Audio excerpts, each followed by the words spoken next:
we have a couple of extremely important topics that we will be taking up. First, we are focusing on talking about the concept of governance and e-governance. What is governance? How does it work? What are the characteristics of a good governance? What is e-governance?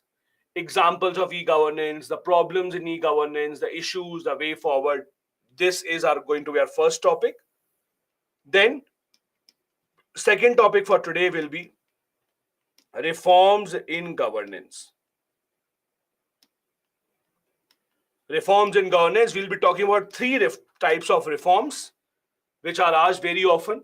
We'll be talking about number one, prison reforms in India which are required and why are they required. Second, we'll be talking about healthcare reforms in India, why and how the healthcare reforms are required. And third, we'll be talking about education reforms in India. What are the problems with the education system? What are the reforms that are required? Today's class and also the next class that will be on Monday, the topics that we will be discussing are specifically for the mains examination. So from whatever we will be studying today in today's module and whatever we will be studying on Monday, we have a discussion on the second ARC. Both of these are not asked in the prelims examination. Both of these are asked in the mains examination.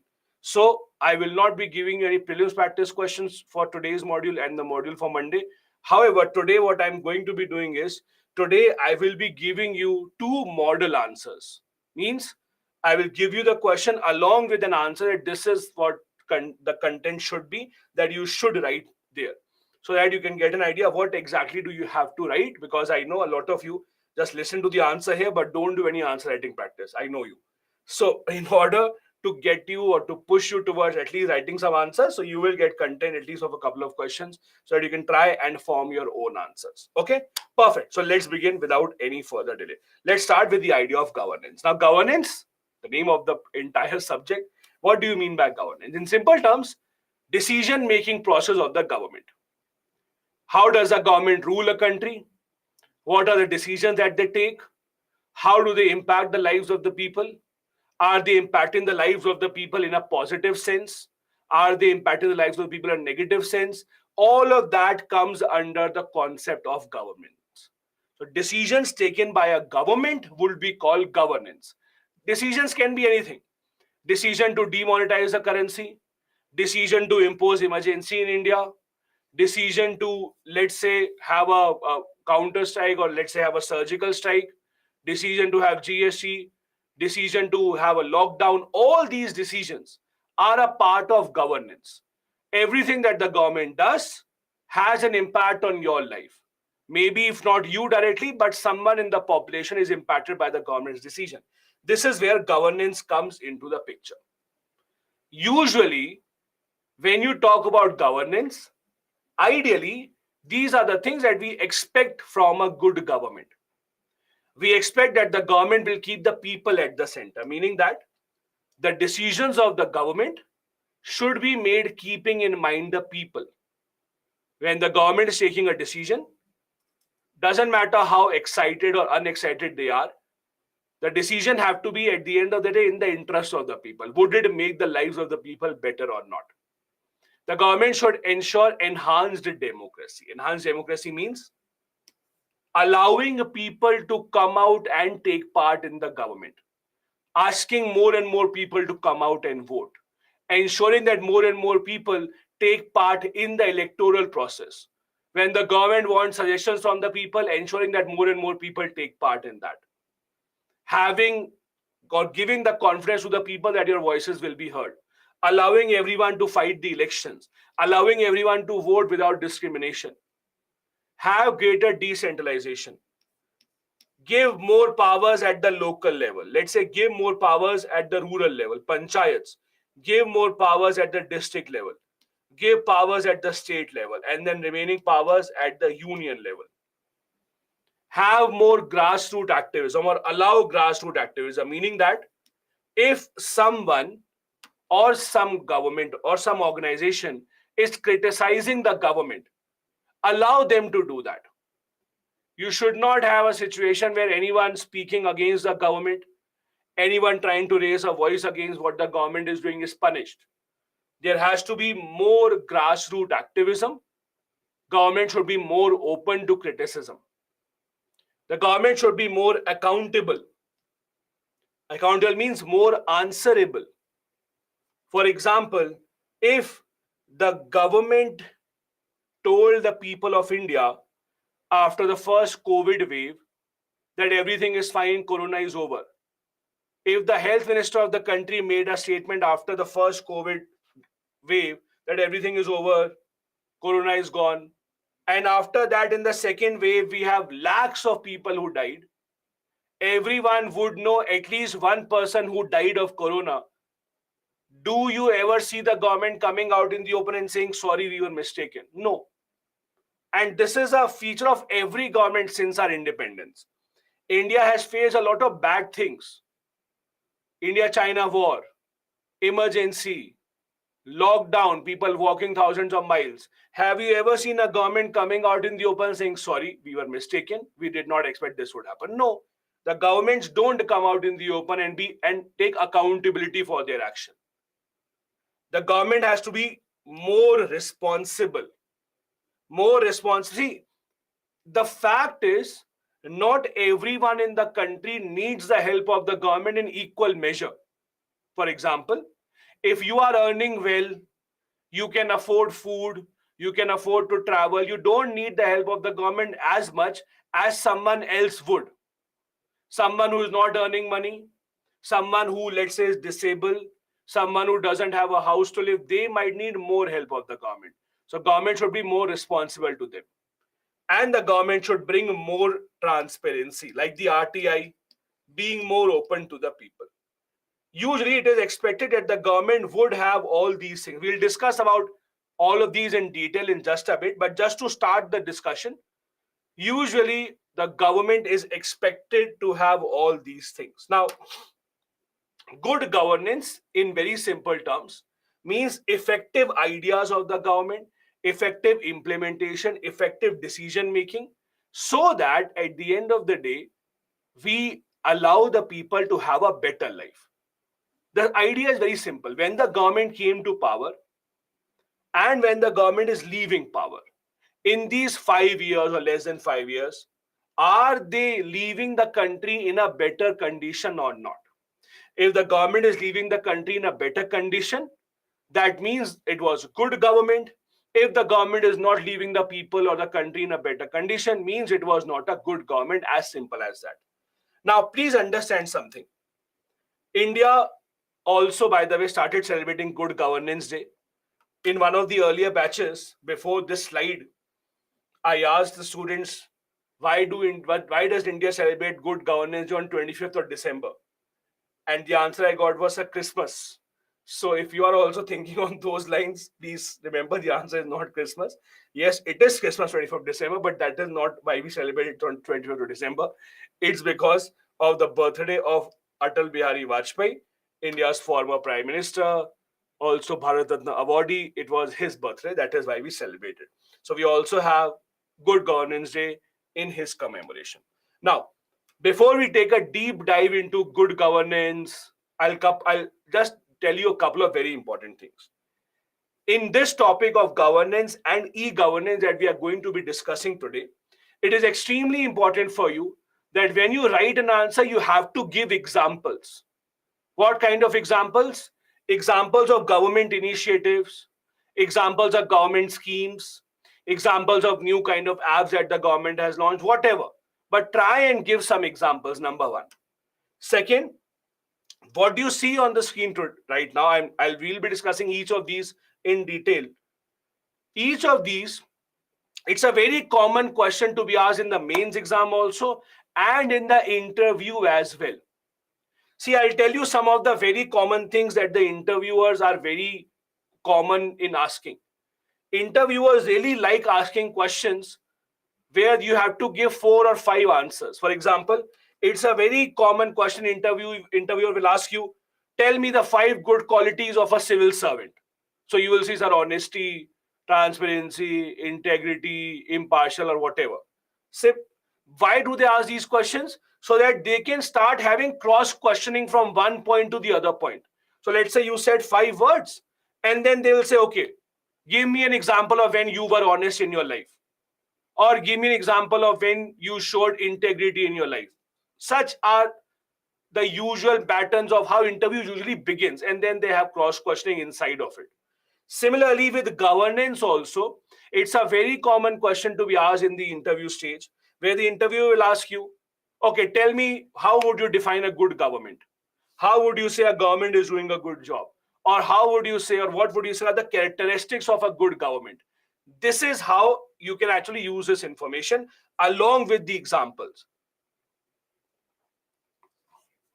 So it's not just important for your mains examination, but it's also important for your interview stage. Now, what exactly are the characteristics of good governance?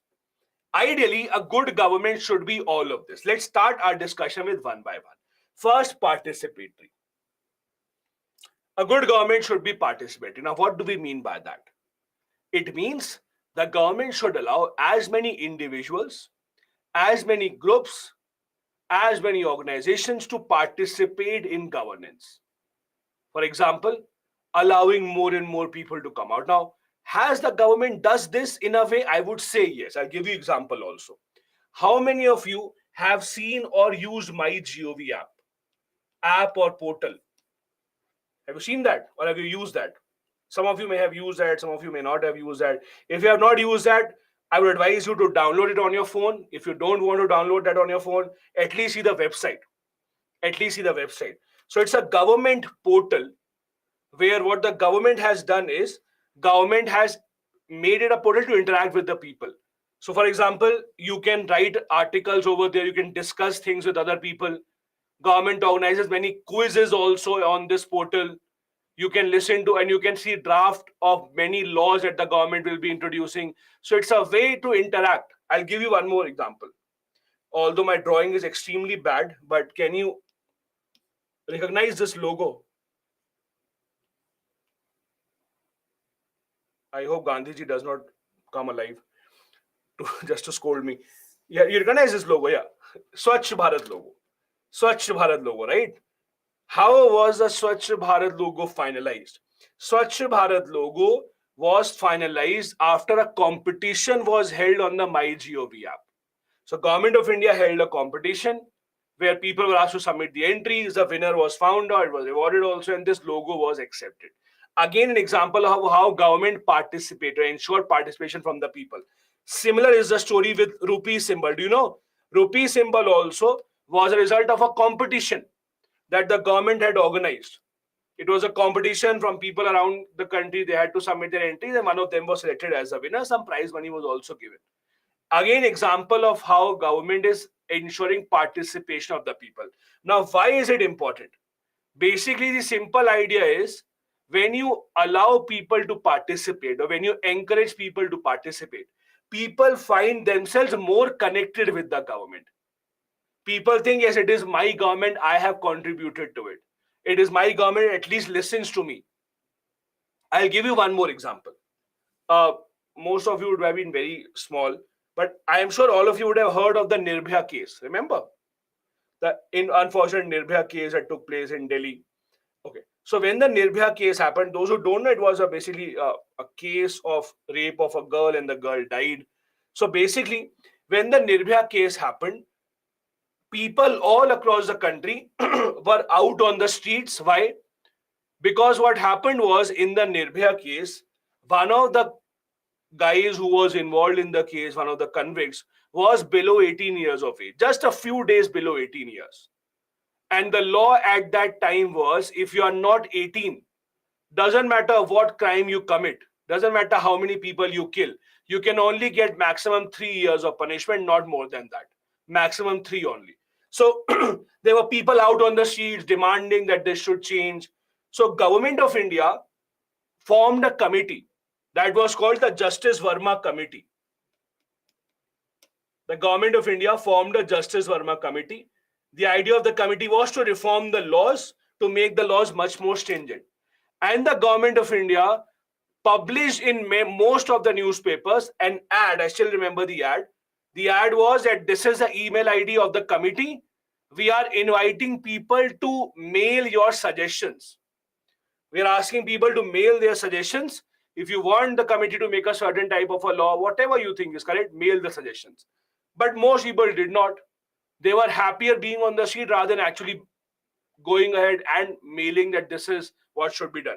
I'm not saying they would have changed something or not, but again, this is an example of government allowing the people to participate in governance. Even today, most of the laws that are passed in the parliament, before passing a lot of laws, policies, are published as a draft on the government websites. On MyGov website also, you can see draft of many laws and policies that have not been finalized so far, where you can actually give a feedback and then the government will decide whether to implement that or not. So again, it's an example of participatory governance. Second characteristic of a good government, it is consensus oriented. Now, what do you mean by consensus oriented? See, the idea is simple. Right now, BJP is in the majority in the Lok Sabha. That is why they are running the government. So the bottom line is, if the BJP wants, they can pass any law in the Lok Sabha. It is very obvious. Because they have the majority, you can't stop them from passing a law. But just because you have the majority does not mean that you should not even listen to others. It is the responsibility of the government to at least listen to others, because there is no guarantee that a good idea can come only from the government. No one has the sole right that good ideas can come from me only.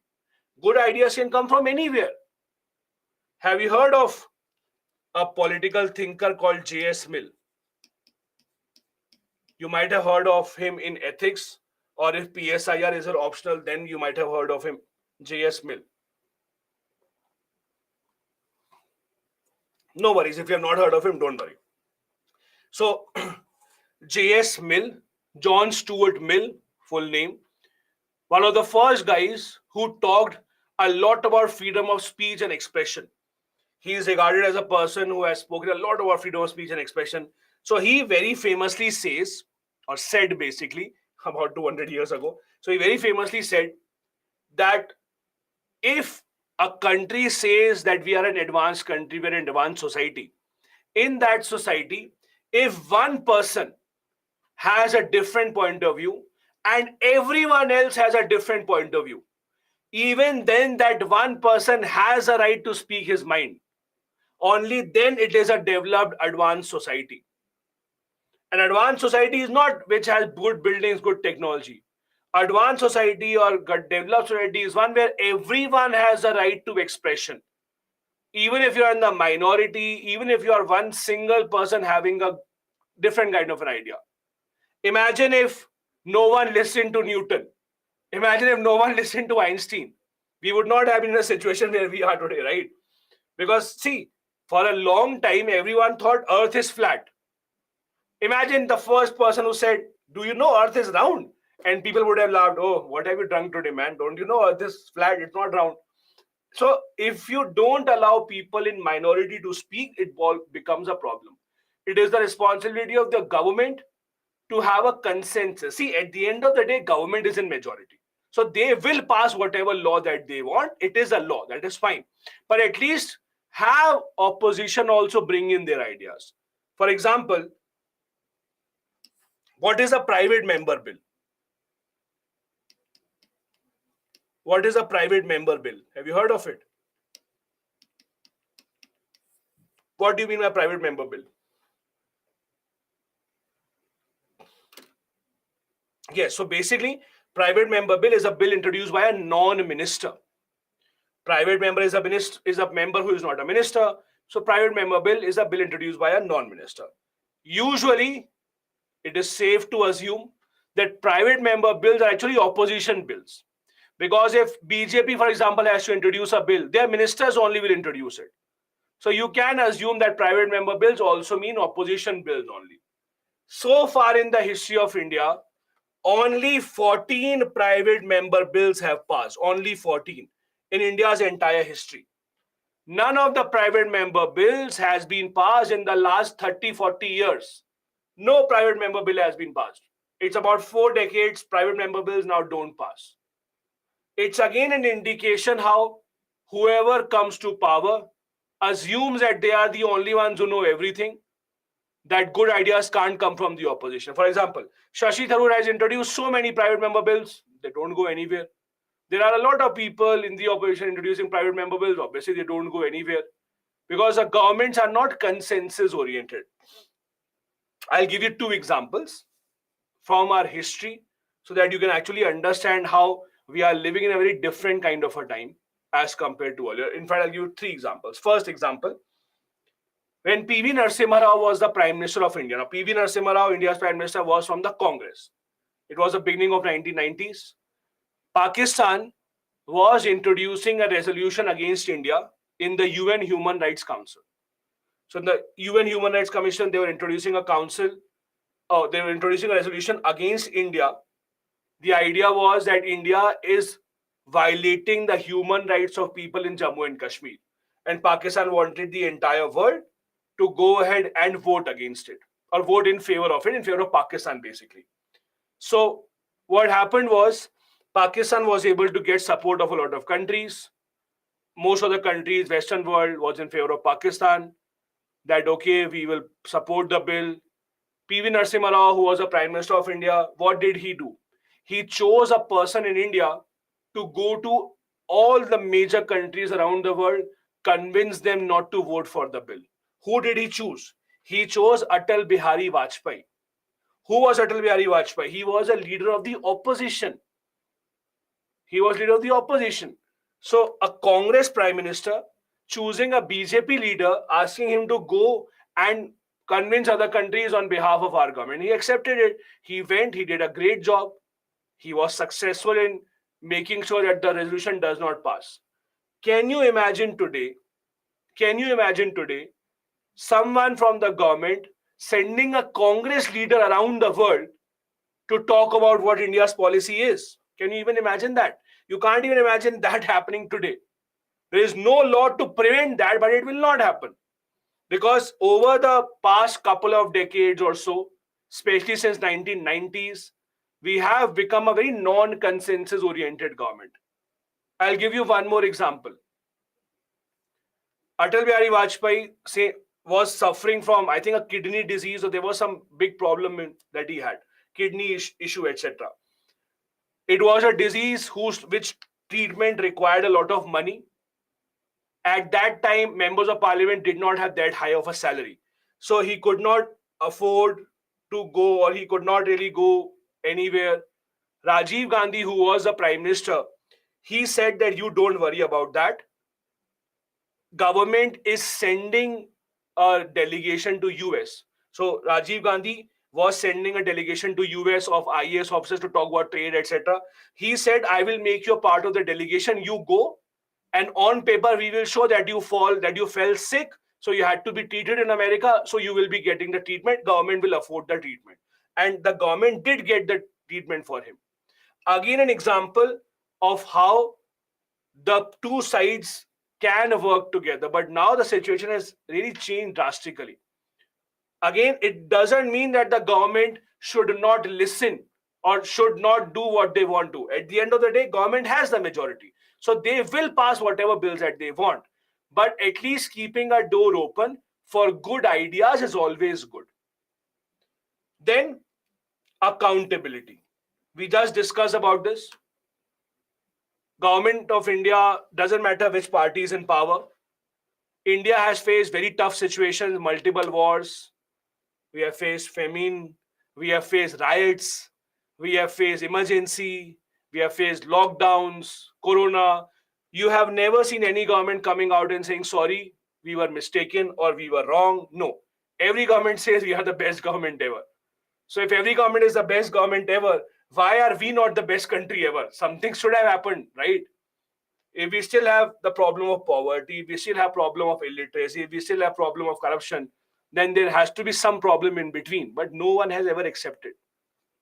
The government has to be more transparent. We did have an entire discussion about it with RTI. We discussed how governments try to hide information despite giving out or despite the RTI law, etc. Another characteristic of good governance, government should be responsive. Responsive means the government should respond to the demands of the people. Either way, if the people want something or if the people don't want something. The Lokpal bill, how it was introduced, was an example of how government responded to the people. The farm bills being taken back, again, an example of how the government responded to what people were demanding. Responsive means the government should realize that people elected them and to run by the wishes of the people is the responsibility of the government of India. So government has to be responsive to the demands of the people. Then the government should be effective and efficient. Mahatma Gandhi gave a very good concept, a concept that we anyways know it's not that it's original concept, but he talked about something called trusteeship. Government as a trustee. Have you read about Mahatma Gandhi's concept of trusteeship? Ever heard about this?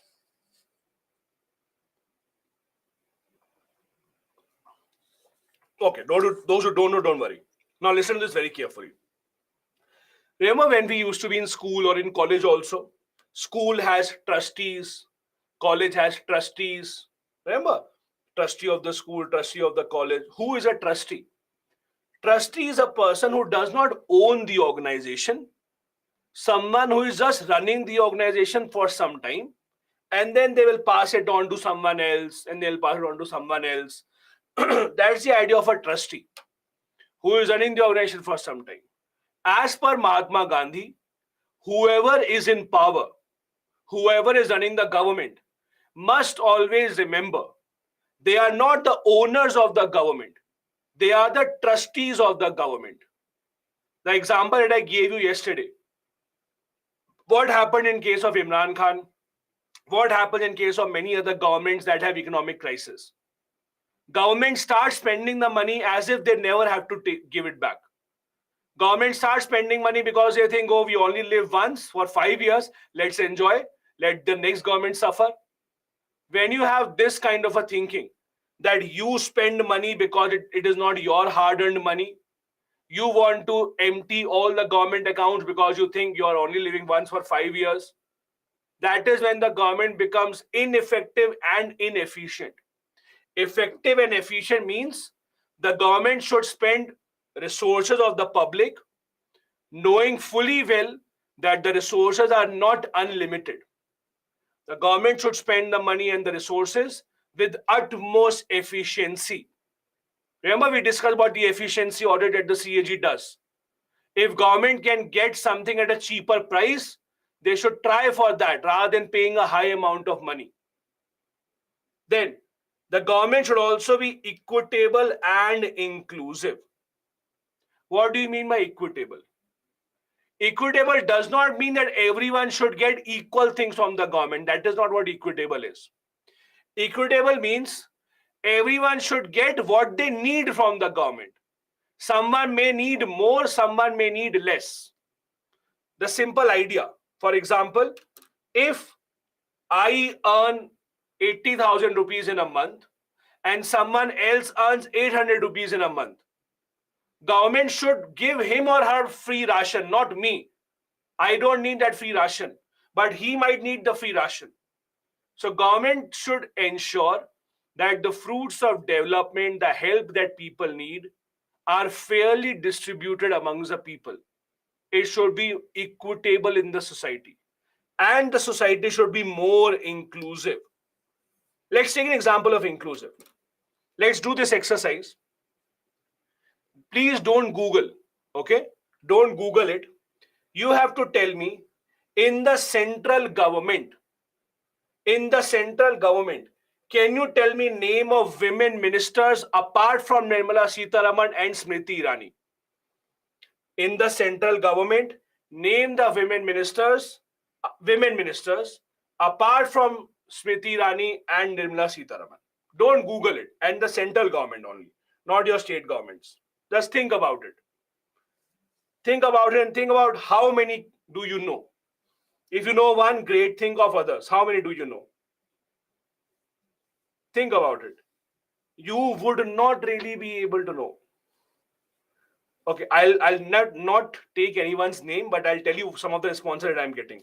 I'm getting Priyanka Gandhi. I'm getting Jaya Bachchan.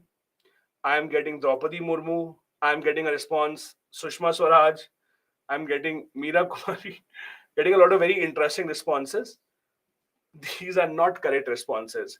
At least don't take names of people who are not even living right now. I asked, and I'm getting Indira Gandhi also, Hema Malini also. Let's stick to people who are alive and who are a part of the government, who are ministers. Again, you understand the drill. Of all the ministers that we have in the central government, again, don't give me your state ministers. Don't give me ministers of Delhi. Don't give me ministers of other places. So now think, let's say you know one, or let's say you know two people. Great. Can you name others? Out of all the ministers that we have, how many of them are women? You can count on one hand. How many are women? You can count on one single hand. That indicates us that the government may not be that inclusive. And this is not just with this government. Also, I'm just talking about the gender now. I'm not even going deeper. How many of ministers are physically disabled? How many of the ministers are transgenders? You will not find anyone. When the government is not inclusive enough, it will show in the policy making. Not just the government. Look at the Lok Sabha. Lok Sabha, out of 543 members, does not even have 80 women members of parliament. And right now, population of women MPs in Lok Sabha is the highest ever. And even that is not 80 out of 543. Rajya Sabha even lower. So when the governments are not inclusive enough, when they are not including more people, that will result in policies being one-sided. Other extremely important part of having a good governance is the rule of law. Now, what exactly do you mean by the rule of law? Let's try and understand this. I'll give you example of a few cases and listen to this very carefully with patience. There was a case that happened in Hyderabad a few years back. The case was there was a lady doctor who was raped and then burnt to death. Few people were arrested. After arrest, after a few days, they were encountered. Police killed them. Police said that they were escaping. We had taken them to the spot of the incident and they tried to escape and we killed them. Fine. What was the reaction of the public? The people's reaction was police was appreciated. Everyone liked the police action. Everyone said police did the right thing, etc., etc. Fine. Let's come to the second case. Gangster in Uttar Pradesh. He killed many policemen, ran away. Police caught him in Madhya Pradesh. They were bringing him back to UP. On the way, again encountered. What happened? People said police did the great thing, did the right thing. Perfect, fine. Now let's come to the third case. Third case, in a small town in UP, two Dalit girls raped and killed. Police did not even give the body back to the family members. The police did the last rites. They took care of the body. They did not even allow the family members to even see the bodies. Now let's understand these three cases one by one. If in the first two cases you supported the police, then you have no right to criticize the police in the third case. Because in all these three, the police did not follow the law. As simple as that.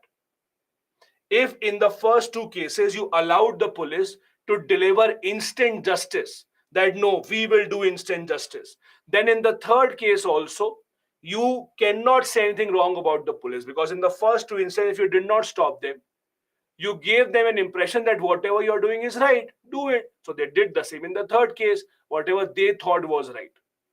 You may not like a law. If you don't like a law, then change the law. But in a society, you cannot have a situation where you're not following the rule of law. There is a purpose for having the law. There is a purpose why a country runs on laws. If you don't like the law, then change the law. You can't have a situation where people randomly decide what is right in a situation, what is wrong in a situation. The government does not have, or the police, in fact, does not have the authority to decide or to have instant justice.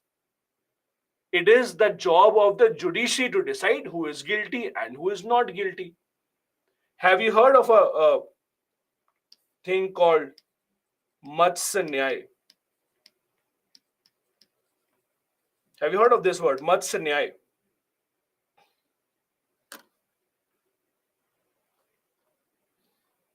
Matsya Nyay, basically, it's a Sanskrit word. It means law of the sea.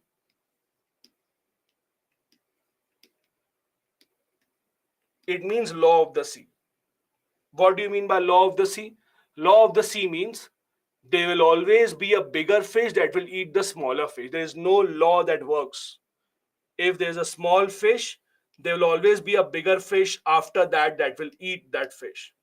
There is no law that works, there is no protection. Do you want that kind of a society? No.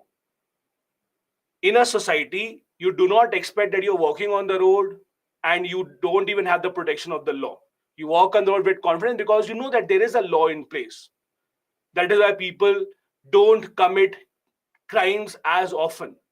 And when you don't follow the rule of the law, this is a situation that you will end up in. I am not saying who was guilty, who was not guilty in any of the cases. The only thing I am saying is police does not decide who is guilty, who is not. If the police decides it, then what is the need of the judiciary? Disband in the judiciary. Why are you giving all this salary to judges? Let's disband in the courts. If you have a rule of a law, you have to follow the rule of the law. You might not like it, it's fine. But if you don't like the law, then change the law. Don't break the law. There's a difference between the two. If the government does not like the law, if they think the judiciary is not doing the good job, if you need to have fast track court, then do it. And if you really want the police only to take this action, then write in the law that police has the right to kill people. Then it's fine. There's no issue with that. Absolutely fine. This is a big issue. That is why a rule of law also is a indicator of how the government has to work. Again, not saying that the rule of law will make you happy, because mostly instant justice makes people happy. But at the end of the day, unless you follow rule of the law, you are not living in an advanced civilized society. You are living in a society where anyone can do anything. That is where the problem now starts. All these are components or characteristics of how a good government is expected to be and how a good government is expected to behave. Now, when the Modi government came to power in 2014, Satyam, they are the same, you can use any of the two. When the Modi government came to power in 2014, they gave a pretty interesting slogan that they keep on giving even today. The slogan they gave was minimum government, maximum governance.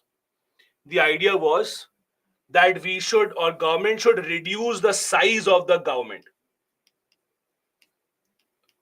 Reduce the size of the government, but at the same time increase efficiency.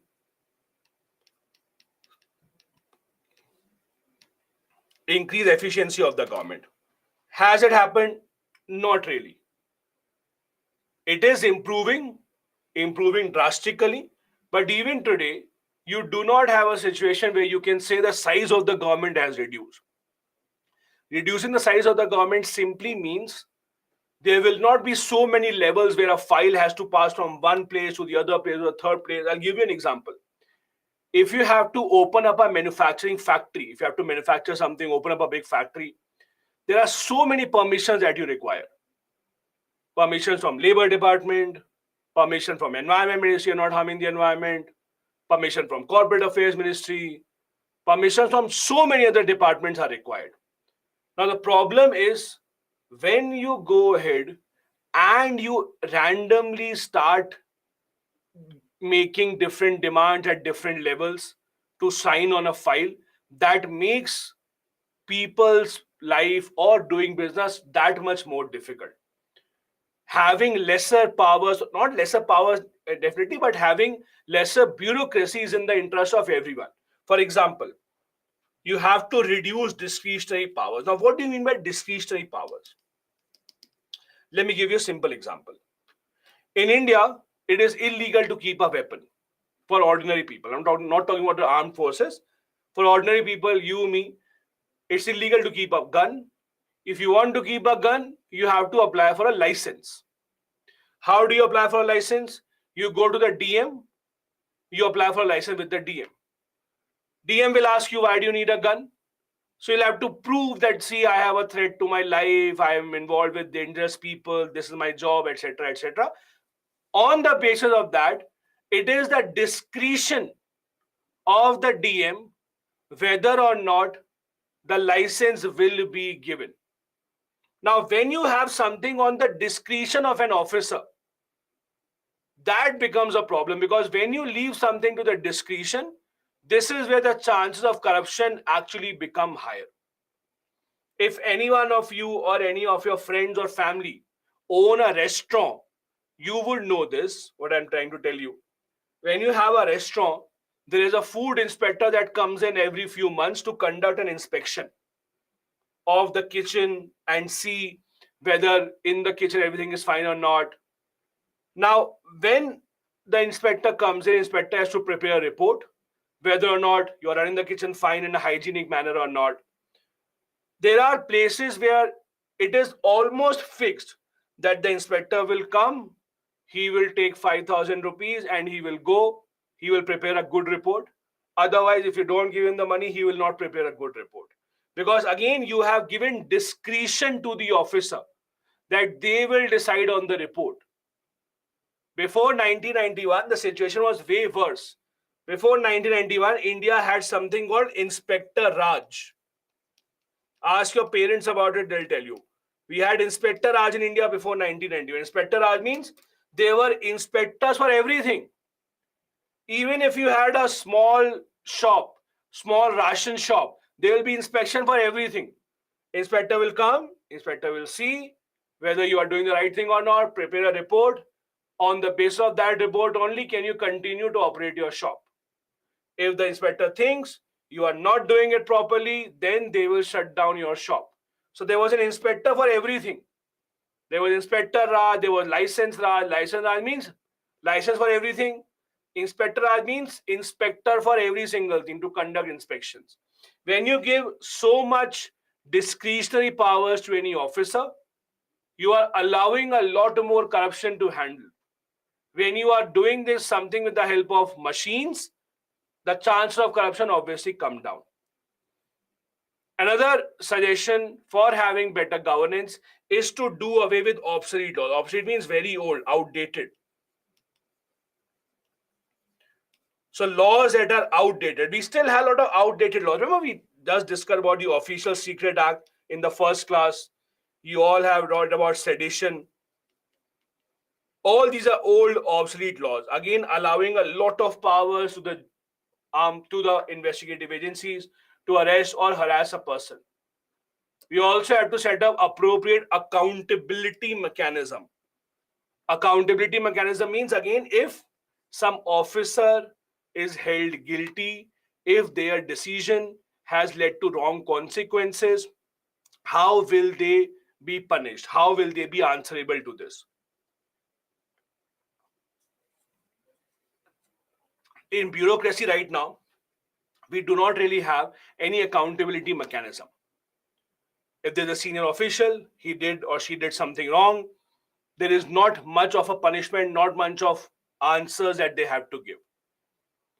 Another point, another suggestion is bureaucracy should focus on goals as opposed to rules. Now, this is a problematic situation. This is a very debatable situation. You can say that the end goal has to be benefit of the people.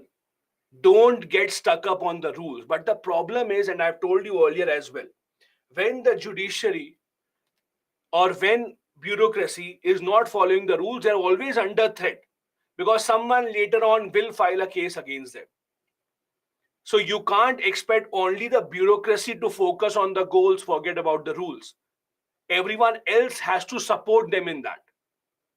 If the judiciary starts supporting the bureaucracy, for example, the judiciary says tomorrow, if there's a case that comes in, we will see if the bureaucrat was able to achieve the goal of welfare of the people. If yes, we will not punish the bureaucrat, then it is fine. Then you can expect the bureaucrats to do better. But just by asking the bureaucrats to focus on the goals and not the rules, but not helping the bureaucrat do that, that is unfair to the bureaucrat.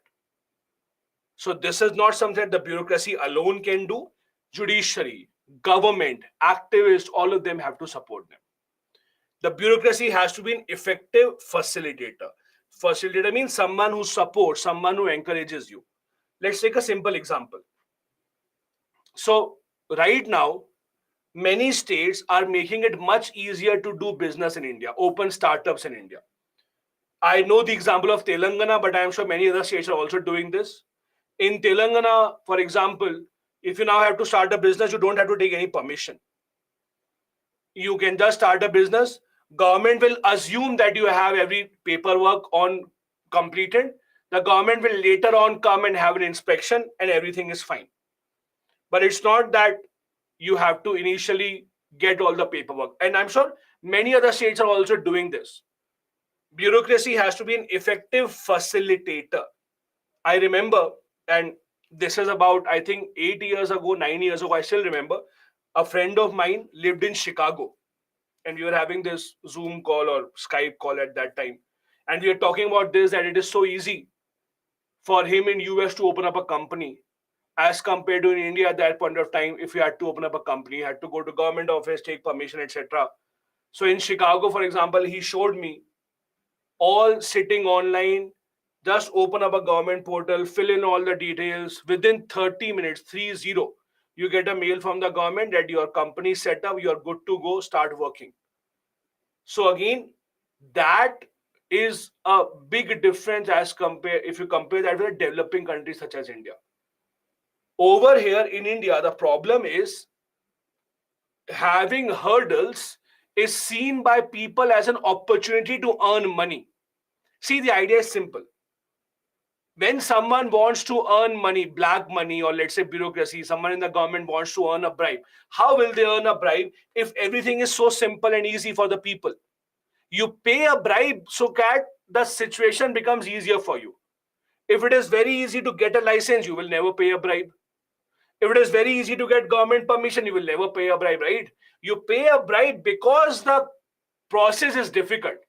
If the process becomes easy tomorrow, no one will pay a bribe to the bureaucrats, no one will pay a bribe to the public servants. That is where the problem lies. That how can you expect the bureaucrats to make the process easier? Because this is the process that they use to earn that extra money. So ideally, bureaucracy should be facilitating people's progress. Ideally, bureaucracy should be a facilitator for us. But bureaucracy has also had or has also made many hurdles. This also remains a problem, and that is why, although we are trying to follow this logo or this slogan of minimum government, maximum governance, but this is a continuous journey. You can improve day by day. Situation is improving. A lot of these things are becoming online. For a lot of these permissions, now you don't have to go on and have so many rounds of the government office. It is becoming better. But there is still a long, long, long way to go before we go ahead and have changes on the ground. A part of governance is something called e-governance.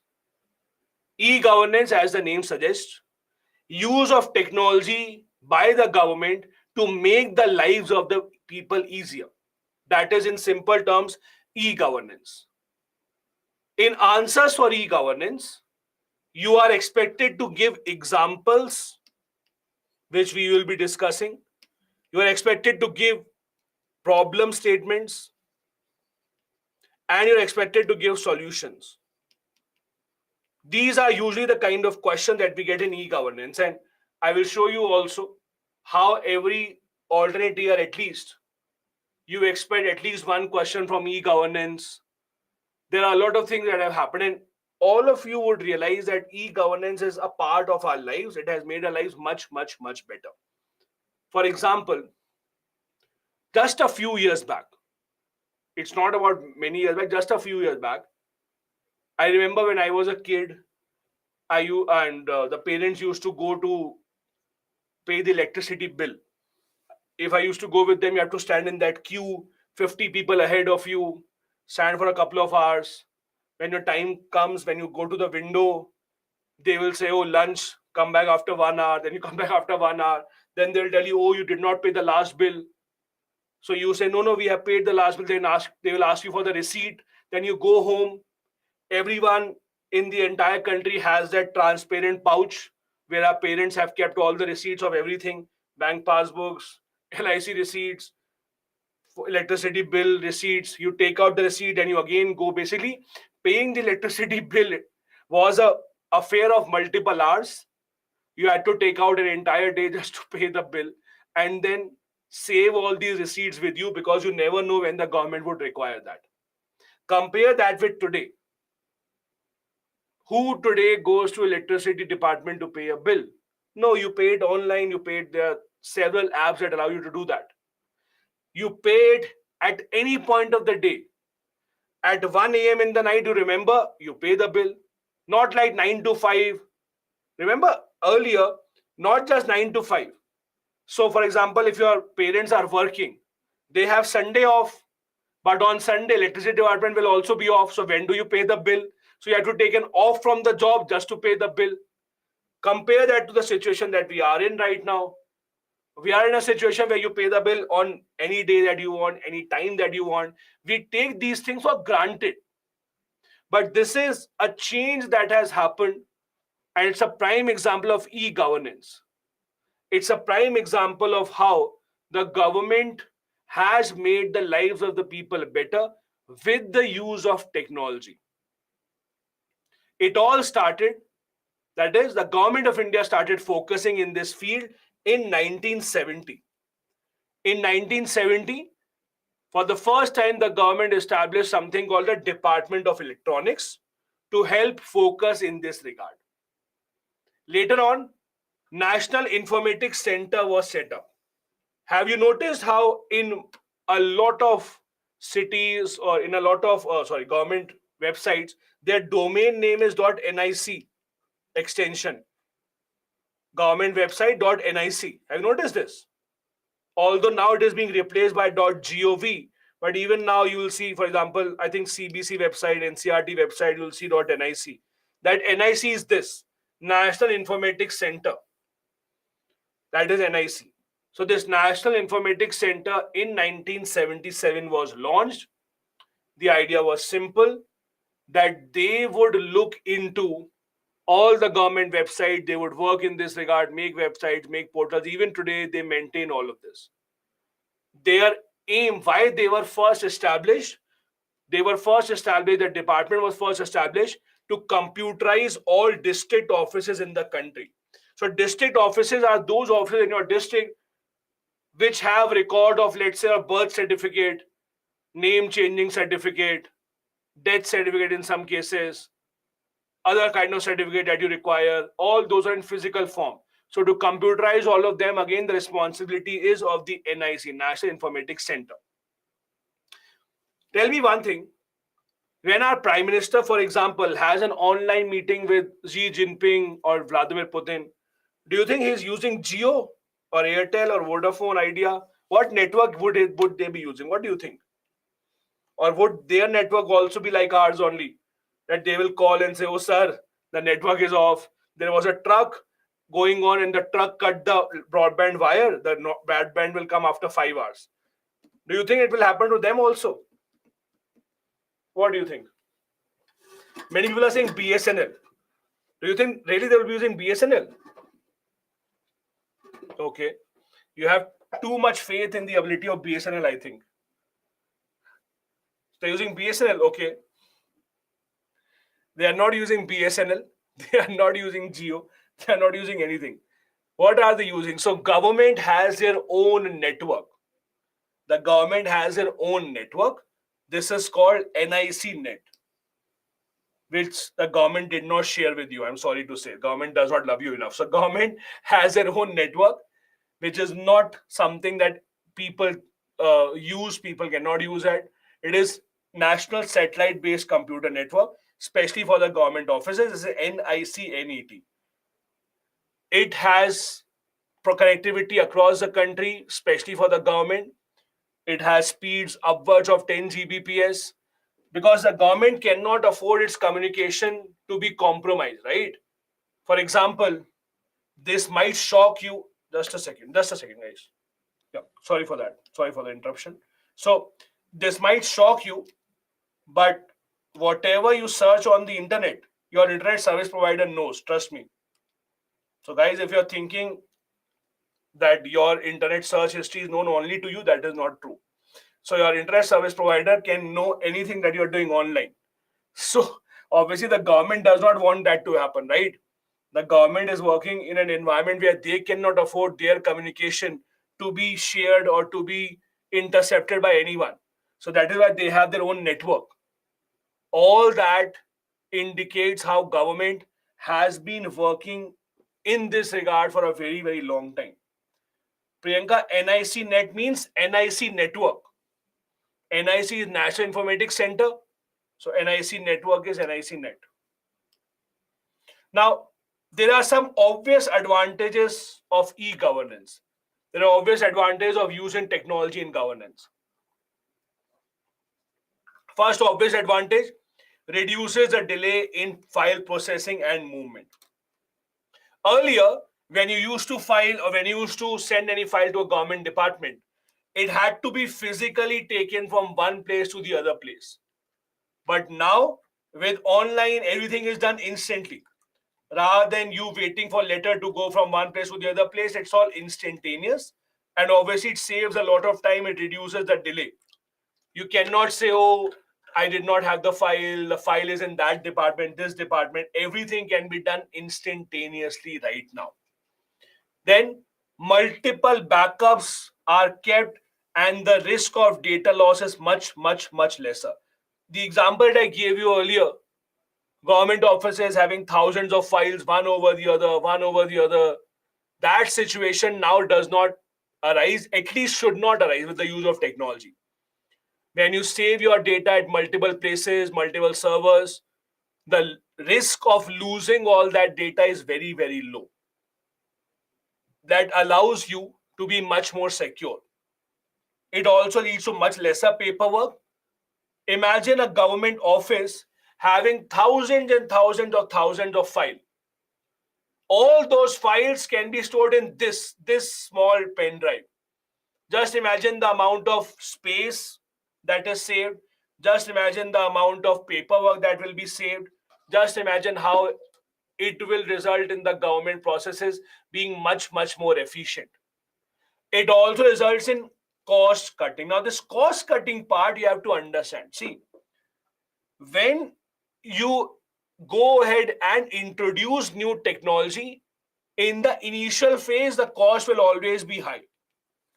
Initially, the cost will increase.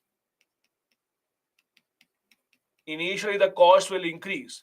Later on, in the long run, the cost will reduce. When the space required is not that high, when you don't require so much paperwork, so many people, then the cost will reduce in the long run. But initially, the cost will increase when you use new technology. Many people don't understand this. When you store all that data on any website or you give all that, let's say you have given all that Aadhaar data to the government, it has to be stored somewhere, right? It's not that data is stored in the air. You might not see it on your computer, you might have uploaded on a drive, etc. But somewhere in some part of the world, there are physical storage spaces, batteries that are running those storage spaces where you are storing all that data. So the data is not just stored in the ground. It is stored somewhere where the server, the storage spaces are required. All that is something that costs a lot of money. You have to maintain that as well. So initially the cost will be high, but in the long run, the cost will come down. Apart from that, it improves service delivery as well. Rather than going to the government asking for services, for example, ask your parents how bad it was when you had to file income tax by going to income tax office. compare that to filing income tax now. How easy has it become? How much easier it is now? Train tickets. You sit at your home, you book a train ticket. You don't have to go to the railway station just to book the railway ticket. A lot of these things have happened. Not just this. Take an example of COVID. I'm sure all of you would have used the COVID app. COVID was the app that all of us used to book the appointment for the COVID vaccination. Remember? The government said that you have to book the vaccination slot first and then only you can come. Now imagine if we did not have that and the government allowed anyone to come and stand in the line. Just imagine the situation then. That thousands of people just coming in, standing in the line, fighting with each other to get to the vaccine first. Just imagine that situation. So obviously use of technology, use of electronics, use of IT tools has improved the situation considerably. It has facilitated anywhere, anytime government. Again, you don't have to be at one single place. Now it is called location agnostic. Have you heard this phrase? Location agnostic. Have you heard this phrase ever? Location agnostic. Location agnostic means something that does not depend on the location. I'll just write it here. You can use this phrase. Something that does not depend on location.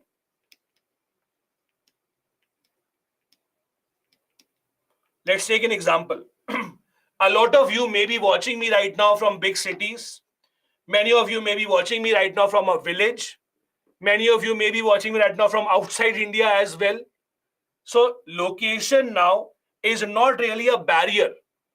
Location now has been bridged because of the use of technology in the private sector also and in the government as well. Again, you are not at your home, you are traveling outside, you have to pay the electricity bill. You don't have to be in your city. You are anywhere, doesn't matter, you just pay the bill from there. You don't have to be there. That means most of the services have become location agnostic. Location is not a barrier now. Wherever you are doesn't really matter.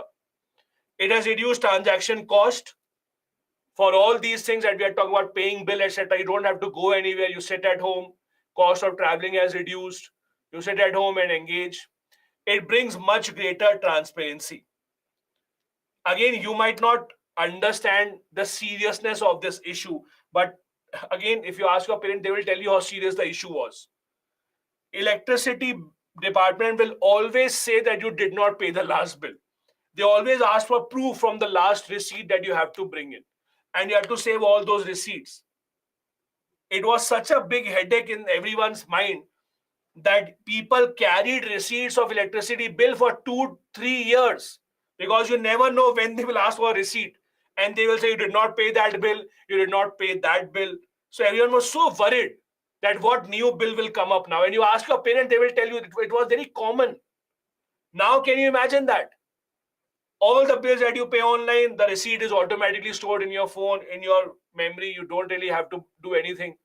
You don't have that kind of a problem there. So that transparency has greatly increased. It has also facilitated greater democratic engagement. Greater democratic engagement means more and more people are taking advantage of government service. More and more people now are becoming equal to others. You don't have a disadvantage, or you don't have that big a disadvantage now if you don't live in the big metro cities. Even if you live in smaller cities, you will have the government resources or the government schemes that are available to you because all that is becoming online. So all of this is an advantage of e-governance. All of this is advantageous. I'm not saying e-governance does not have its own issues. There are its own set of issues that e-governance faces. But at least these are the advantages that e-governance brings in. Now coming to the problematic part, the challenges in e-governance. Let's start with the biggest challenge, digital divide. Let me ask you a question and answer this question very honestly, okay? Imagine a situation where in your home you have only one mobile phone, only one. Tell me very honestly, what are the chances that your dad will have that mobile phone as compared to your mom having it? What do you think? What are the chances? Only one mobile phone, who will have it, dad or mom? In most of the cases, it would be the dad who would have it, right? I am not even giving you any details about who is working, who is not working. I did not even say it may be that dad is not working, mom is working. It can be anything. But again, the first idea in your mind, and that is true, the first idea is that the dad would have it. What reason? Difficult to define, but dad would have it. This indicates the digital divide. Digital divide is seen amongst genders. Digital divide is seen in rural versus urban. For example, amongst the genders, not all the genders have equal access to technology. As I said, in most of the case, again, there are two things that you have to understand here. For example, someone in the chat is saying, I don't agree with these. Fine. You don't agree with this? Absolutely fine. But the problem is, if you think what is happening in your house is what is happening in the country, then you are not right. You can't assume that because I see this in my house, this is happening in the country, right? You have to take a bigger sample size. Are you understanding this? If you see in your house that there is a kind of a relationship between your parents, and to assume that something like this happens all around, that may not be true. So you have to take always a bigger sample size always. Just because, for example, in your household, you don't discriminate against ladies, fine. But that doesn't mean you will assume that it doesn't happen across the entire world. It does happen. So you have to take a bigger sample size than that. You can take one more example. Again, talk or think of it from a very generic point of view. Your dad coming back home at 10 p.m. versus your mom coming back home at 10 p.m. Who will you ask questions to? Where were you? Were you fine? I was worried about you. Who will you ask more questions to? Just think of it from that point of view, right? What I'm saying is not out of the blue. I'm not saying something that you would never have heard, that you are hearing it for the first time. Oh, something like that also happens. No, it's a very generic thing. So again, there is a gender divide that we have to accept.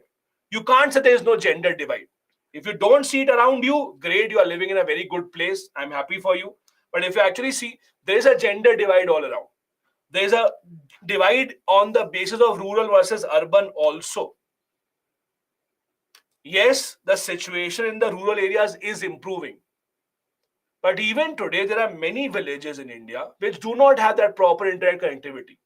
The government of India is running a project called BharatNet. They are running a project called BharatNet. BharatNet is a project under which they are connecting all the villages in the country with high-speed broadband. But that's a project that has been delayed many years now. It keeps on getting delayed time and time and time again. That means that, see, even the villages are of different types. In some villages, infrastructure is coming up. In some villages which are very far off, you don't have any of this infrastructure. In many villages, you don't even have proper electricity. So how do you expect them to charge mobile phones and laptops and whatever you expect them to have? So there is a big rural versus urban divide, and you cannot deny that. Okay. Vivek is saying, I don't agree with gender divide. See, you don't have to agree with something if it exists. It's like saying, I don't agree that the sun exists. Okay, don't agree. Who's asking you to agree? Don't agree, no problem. I don't agree that someone is real. Don't agree, no problem. But your agreeing or not agreeing does not change the fact. See, that is the problem. Again, I'm telling you, if you don't see something in the household, great. But it's not an assumption that every household is like that. There are crores and crores of household, right? So your agreeing and not agreeing cannot change the reality. That is the big problem, and we have to understand it from a bigger perspective. So there is this problem of the divide that we still see. Gender divide, uh, rural-urban divide. There's also a caste divide as well, and you have to see caste divide, the divide on the basis of economic status. And I'll give you an example. Of economic status divide. So when this CoWIN app was rolled out, and the government of India made it compulsory that in order to have COVID-19 vaccination, you have to first take a appointment on the COVID app. The government forgot the fact that many people in India, crores of people in India, do not have a smartphone. It's not that everyone has a smartphone, right? It's not that everyone has it. So what about those people who don't have a smartphone? You are not allowing them to book a appointment through the COVID app. It was only later on that the government changed that rule, said, okay, you can come in without that also. So there is still a problem of this digital divide that has not been resolved. Then there is another problem of the digital trust. See, to explain digital trust to you, I'm going to tell you a personal story. If you promise you're not going to tell anyone from my family. So don't tell anyone from my family because this is a story from my family. So I'll tell you what happened. So basically, let's assume, so this is my mom, my mom's sister, her husband. This is the person I'm talking about. Whatever you call him in your language, Mosaji, or whatever you want to call him in your language, whatever you call it. So this is the person I'm talking about. So this person in his entire life had only one job. One job means his first job was the same and his last job was the same. So his first job was in a bank, started from a very low level, entire career was in the same bank, retired, I think 5 years back at a very senior position. Basically, with a lot of hard work, got promotion. So got retired at a very, very senior level, a well-known bank. Now, this person worked all his life in a bank.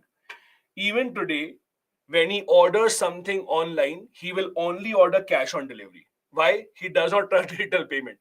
He says, what if my money gets stuck? Where will I go? I don't trust all these cards and all. Where will I go? This is all true. If he is ordering and something is not available cash on delivery, he will call me or my brother and he'll ask us, can you place an order? I will transfer money to your account. You place an order from your card. If he has to transfer 5,000 rupees to someone's account, do you know how he does that? He goes to ATM, he withdraws 5,000 cash, then he goes to that bank, he goes to the bank window, gives them 5,000 cash, asks them to deposit this account number. I'm talking about a person living in a big city, working all his life in a bank, retired from that, and the amount of trust that he has in this digital system. Again, maybe, so I am not saying that he's wrong, but it does seem something like that. So let's not get there. So there is an issue of this digital trust that is still missing. And there are reasons for that. See, you cannot deny that there are scam and scamsters out there. You cannot deny that. It is a reality. You see it all around. But then to say that you will not embrace technology because something like this is happening, rather than being careful, if you're not actually going ahead and embracing technology, you are actually hurting your own future. This is also a big problem. There is a problem of this digital trust. Many people are still not comfortable doing transactions online, making accounts online. For example, most of your parents, I'm very sure, most of your parents would not understand this idea that how can you back up all your data in Google Drive and then you change your phone. There's not a problem. You put a new phone, you download your Google account, contacts again come back. There was a time when you have to note down all your phone numbers, and then you had a new phone, you had to again input all your phone numbers. So again, that's a very recent occurrence. The generation that is above us would not really have so much trust in these new technologies coming up. Thankfully, with the new generation, that is changing. Thankfully, these new things that are coming up, the newer generation is changing that. But again, we still have a lot of people in an age group where they would not really trust this technology so much. Second big problem, proper work plan development. What does it mean? A prime example of this is BharatNet. So BharatNet was a project that the government started. First idea was to cover most of the villages in India with high-speed broadband. Then the government announced, now we will be covering all the villages in India, and they increased the timeline of the project. But the project keeps on getting delayed. Yes, there was COVID in between, but even then, the speed at which infrastructure is being built is still lagging behind. For a country of India's size to migrate to newer technology, to have new infrastructure, you need to have much higher speed of development in infrastructure. There's also a problem of narrow vision. Now, what do you mean by narrow vision problem? Let's try and understand this very carefully. See, it is good that we have been using technology. A lot of services are available online.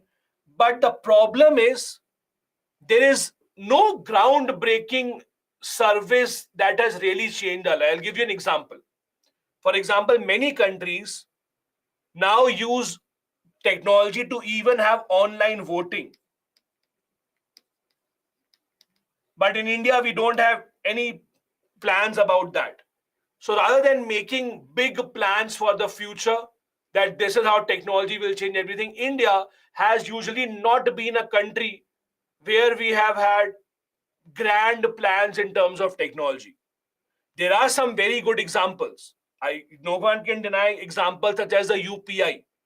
UPI is a fine example of a grand vision turning into a reality. But in many other ways, you will see this online voting thing. And for most of the government service, you still have to go. I'll give you one more example. If you have a passport, or if you have applied for a passport, or if you have, let's say, uh, made some changes in the passport, you can take passport appointment online, fine. But eventually, you will have to go to the passport office. They will not just allow you to do it from the home. So there is still a lot of scope that is remaining for achieving much bigger things with technology, which we have not been able to do. You cannot blame the government for that, because India's problem is that the scale of population that we have in India, it's not easy to replicate any scheme. The problem with India is you cannot say, oh, that scheme is running in that country, let us also have it. But the problem is you cannot replicate that because the size and the scale that India has. The only other country of India's size and scale is China. But China is a different country altogether. We can't even compare. They are not even a democracy properly. So we can't have that. So you can't say if a system is running in a smaller country, it will essentially work in India. That is why India's speed will always be much slower. It's a simple example. You cannot expect that a rabbit and an elephant will run at the same speed. If they do, then elephant will be very dangerous, by the way. But you can't expect them to run at the same speed. An elephant will take time, much larger scale, much larger body. It will take time to move. So problem of narrow vision exists, but it will take a long time to now apply this technology to a much larger scale. Inadequacy of government process re-engineering. What does it mean?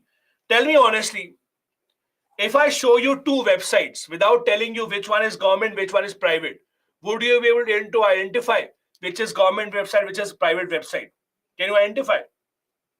I will not tell you the name. I'll just show the website. Mostly you will be able to. Not talk about domain name, and not domain name. Just the design part. I'll give you an example. Go to UPSC website and see how the website looks, and you will see the design of private websites. So again, the government website, the government engineering processes, the government tech process, etc., it still needs to improve quite considerably. The government still needs to work. And again, this is not just Indian government. This is not just Indian government. Have you heard of something called Obamacare? Have you heard of this? Or official name is Affordable Care Act. Have you heard of this? Obamacare Affordable Care Act. Okay. Okay. Those who don't know, okay, don't worry. If you don't know, I'll tell you. So basically, when Barack Obama was the American president, he introduced a big law and it became very famous that he wanted to give medical health insurance to everyone in the country. So that this was a very big act. Many people opposed it, but he finally passed the law. I'm not asking you to read the law because Barack Obama passed it. It was called Obamacare. The official name of the law was Affordable Care Act. So when this was passed, there was a lot of celebration in the American government, etc. And when the website was launched, website got tanked. Website got, basically it got, whatever bad word you want to use, it got tanked, it got broken within a few minutes, and people were just not able to log in. Yes, crashed, bummed, whatever you want to. It was just the government of America, the most powerful government in the world, the richest government in the world, was not able to run a proper website. And it became such a big joke in America that if the government's healthcare website is not working, how can they expect people to get their healthcare in America? It became such a big joke. Even today, it's a joke in America that healthcare comes second. First, let's fix our websites. So it's not just in India that the government processes need to be better. It's nations around the world. Even the most developed nations have these challenges of government not being able to do that. Now, there are some other key areas of challenge that I want to discuss. First, economic challenges. Second, social challenges. And third, technical challenges. Economic challenges, I told you earlier also. Initial cost is always high. You set up any new technology, initial cost will always be high. You set up all that infrastructure, you set up all those servers. Not just this, what we don't realize is all these huge servers where information is stored, they also require maintenance. Maintenance is not that cheap. You have to require maintenance for that. Make sure that they are all safe and secure. All that remains a problem. It does require a lot of cost involved in that as well. The government has to hire experts, pay them the money to build all this infrastructure, pay them good money, because in private sector they will get good money. The government has to make them work for them. Government has to match their salary, etc. Then there are some social issues which we usually ignore. One social issue, as we discussed, was the gender and rural-urban divide that we discussed. Other two big issues that we usually don't discuss. One, language issue. Go to any central government website. Most central government websites will open up in English. They will just give you an option to switch to Hindi. That's it. So Hindi or English. If you don't know one of these two languages, you will not be able to use a central government website. There are so many people in India which don't know any of these two languages.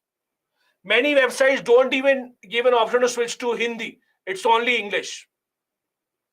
When you go to a state government website, they will have mostly English and their state language and no other language. Now, again, this is an example of how India's problems are very unique in that sense. No other country would have this problem that, oh, we have so many languages, man, what do we do? How do we make websites? But India's problems are unique in that sense that we have to solve for this issue as well. So many different languages, so many different dialects. Everyone should be able to get that information. How do you ensure that? Second problem that we have is, or third one is usability. Not everyone is very familiar with using these smart devices. So this happened last night. I'm not even kidding. This happened last night. My mom called me. My mom lives in a different city. So my mom called me. She was not able to connect her wireless Bluetooth earphone to her phone for some reason. And I tried to explain this to her on the phone, on the video call. It took us good 15 minutes to get that resolved. She even said, oh, let it be. Let's forget about it. I'll just do something else. But I said, no. I will do this. Let's do this. So it took 15-20 minutes just to get it resolved. There was some issue with the Bluetooth connection. It was not connecting. So again, it looks like a small, short, simple example. But the problem is, look at the people in the generation above us. Not all of them may be very familiar with using technology. Not all of them would know how to use machines, laptops, computers, etc. And if you don't know that, how do you then expect them to take the help of these government services.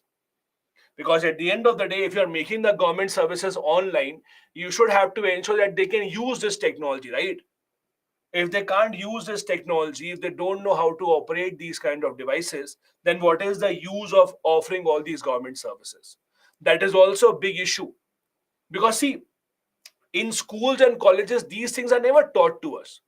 It is assumed that people will always learn by themselves how to use these devices, etc. No one teaches you how to use these devices. That still remains a problem. Then there's a technical issue that many people forget about. First, and the biggest issue, security. Cyber threats are increasing day by day. We just saw the attack on AIMS few months back, where AIMS database was under danger. We see even the most developed countries under attack. We see in America, one of their biggest oil companies was under attack by some hackers. They demanded payment in bitcoins. In India also, there has been so many different issues.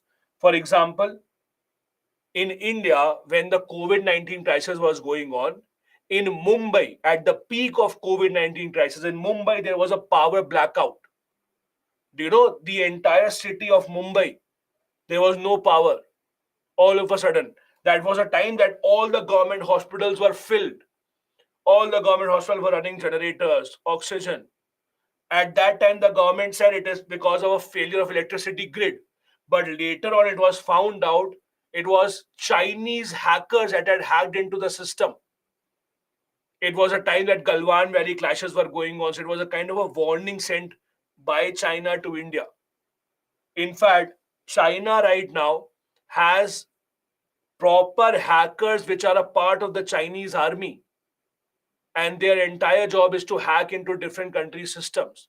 So the more info that you store online, the more info that you share online, the more dangerous and the bigger security threat it becomes. That it is liable to get hacked by someone.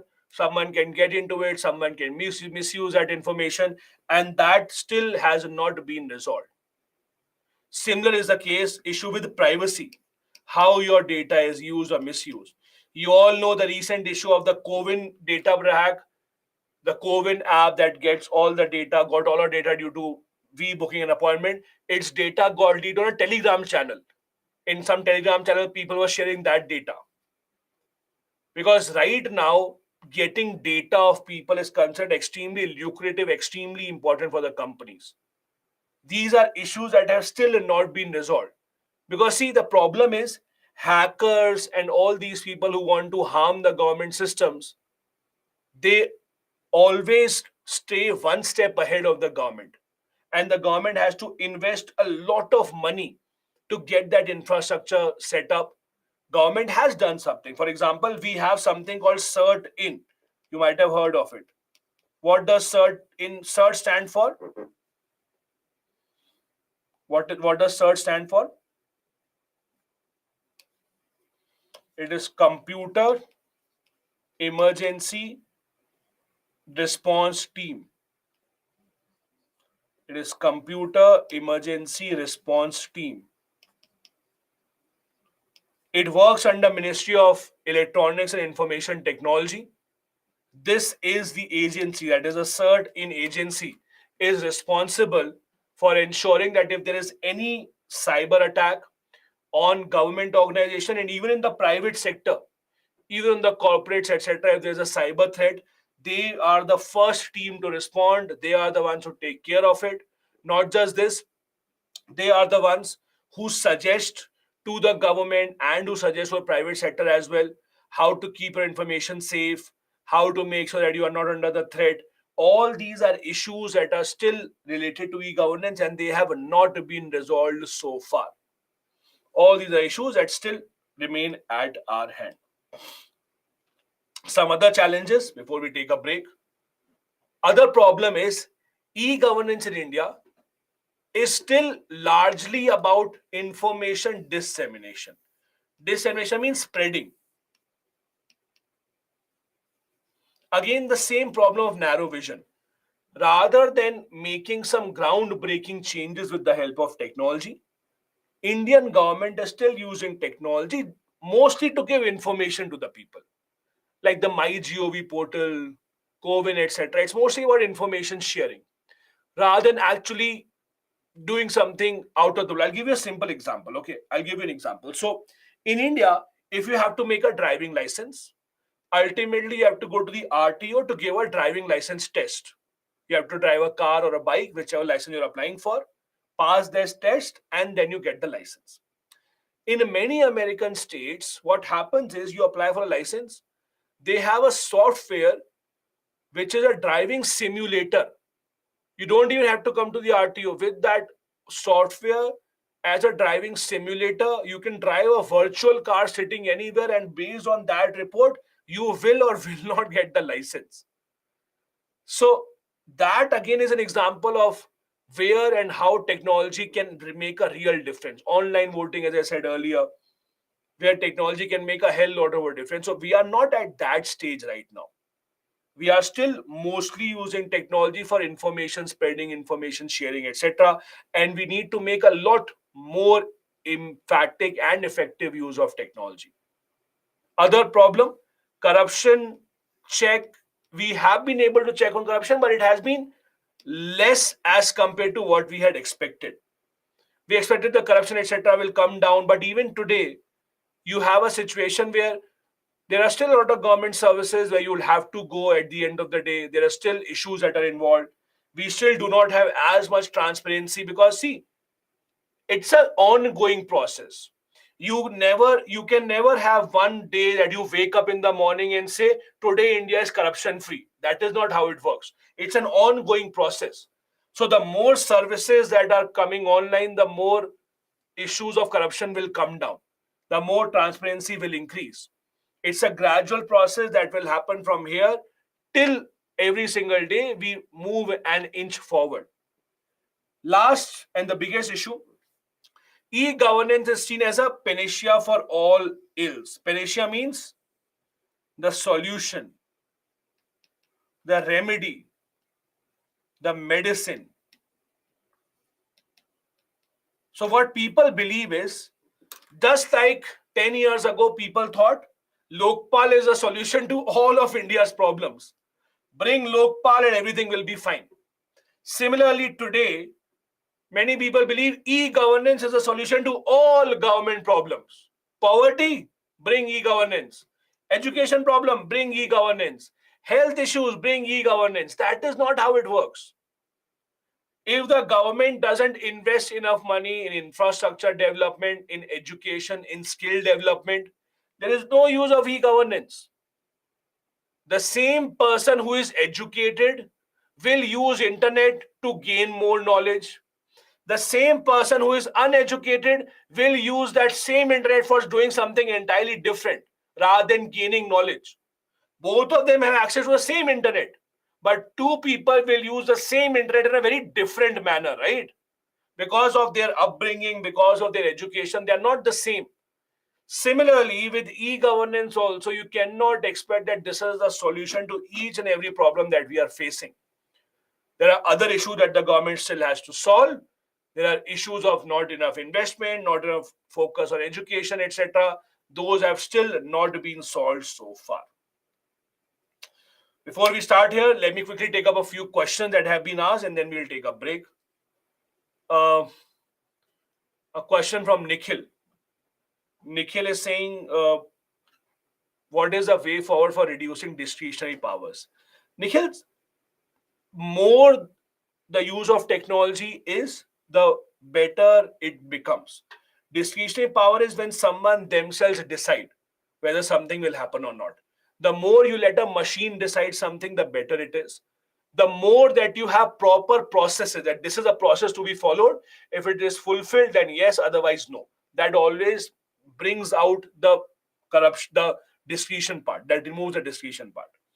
Manoj has a question. When PM goes to foreign, who are the officers who are decided to deal with many other projects like US present? Manoj, it is all the discretion of the Prime Minister.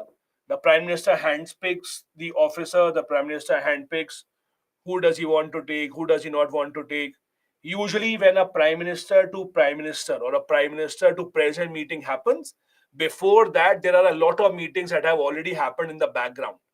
For example, there are a lot of talks about India will be able to buy Predator drones from the US. So it's not that now our prime minister will go and start the negotiation. When these talks are happening, that means we have already almost finalized the deal. The prime minister will just go and have the signature. So which ministers or which bureaucrats, which experts will go or not go, the government decides. A lot of meetings happen at the background. It's not that only a few meetings are held. Okay. Harshit has a question. I know this is not possible, but if the government bans the fiat money fully and a method of payment comes like UPI as a hypothetical situation, everyone is used to everyone is used to it as fiat, and what will be the effect on corruption, organization, terrorism, etc. See, Harshit, something that is not possible, there is no point of talking about the effect. Removing fiat currency is not possible because ultimately you are stuck somewhere, you don't have your phone with you. What do? You can't transfer it with your mind, right? There will not be any alternative to fiat currency, at least for now.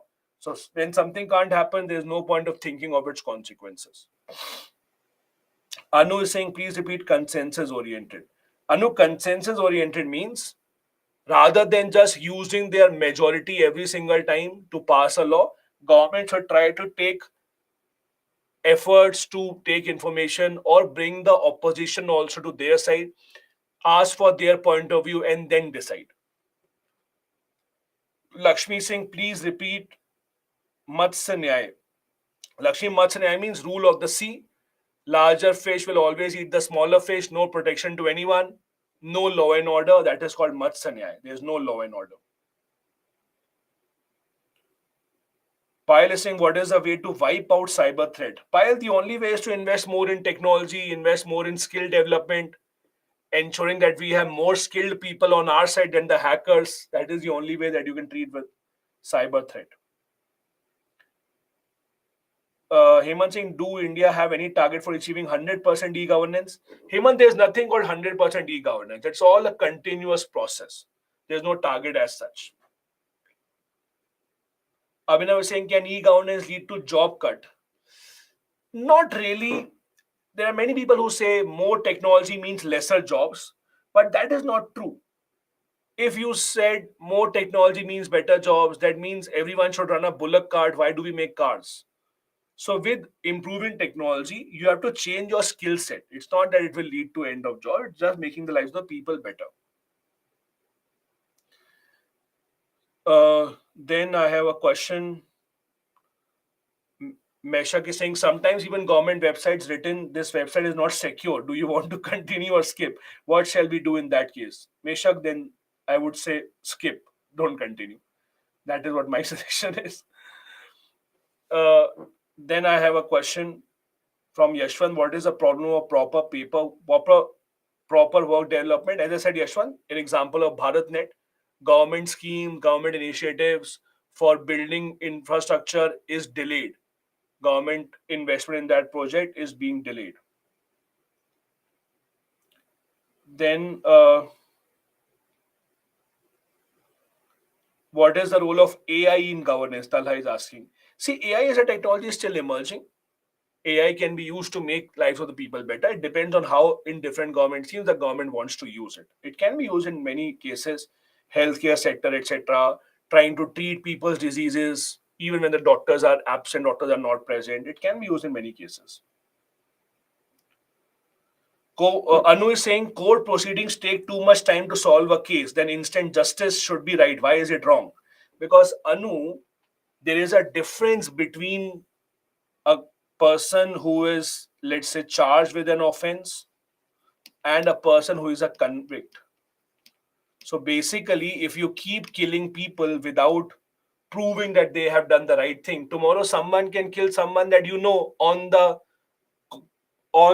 basically, let's say, doubt that you did something. If you start giving instant justice in a society, then what is the use of having a government at all? Or what is the use of having a judiciary at all? Judiciary's job is to decide whether you are guilty or not. So someone who's not guilty, you can't give instant justice. That is not how society works. Okay, one or two more questions, then we'll go and take a break. Nikhil is saying interoperability is a technical issue that built in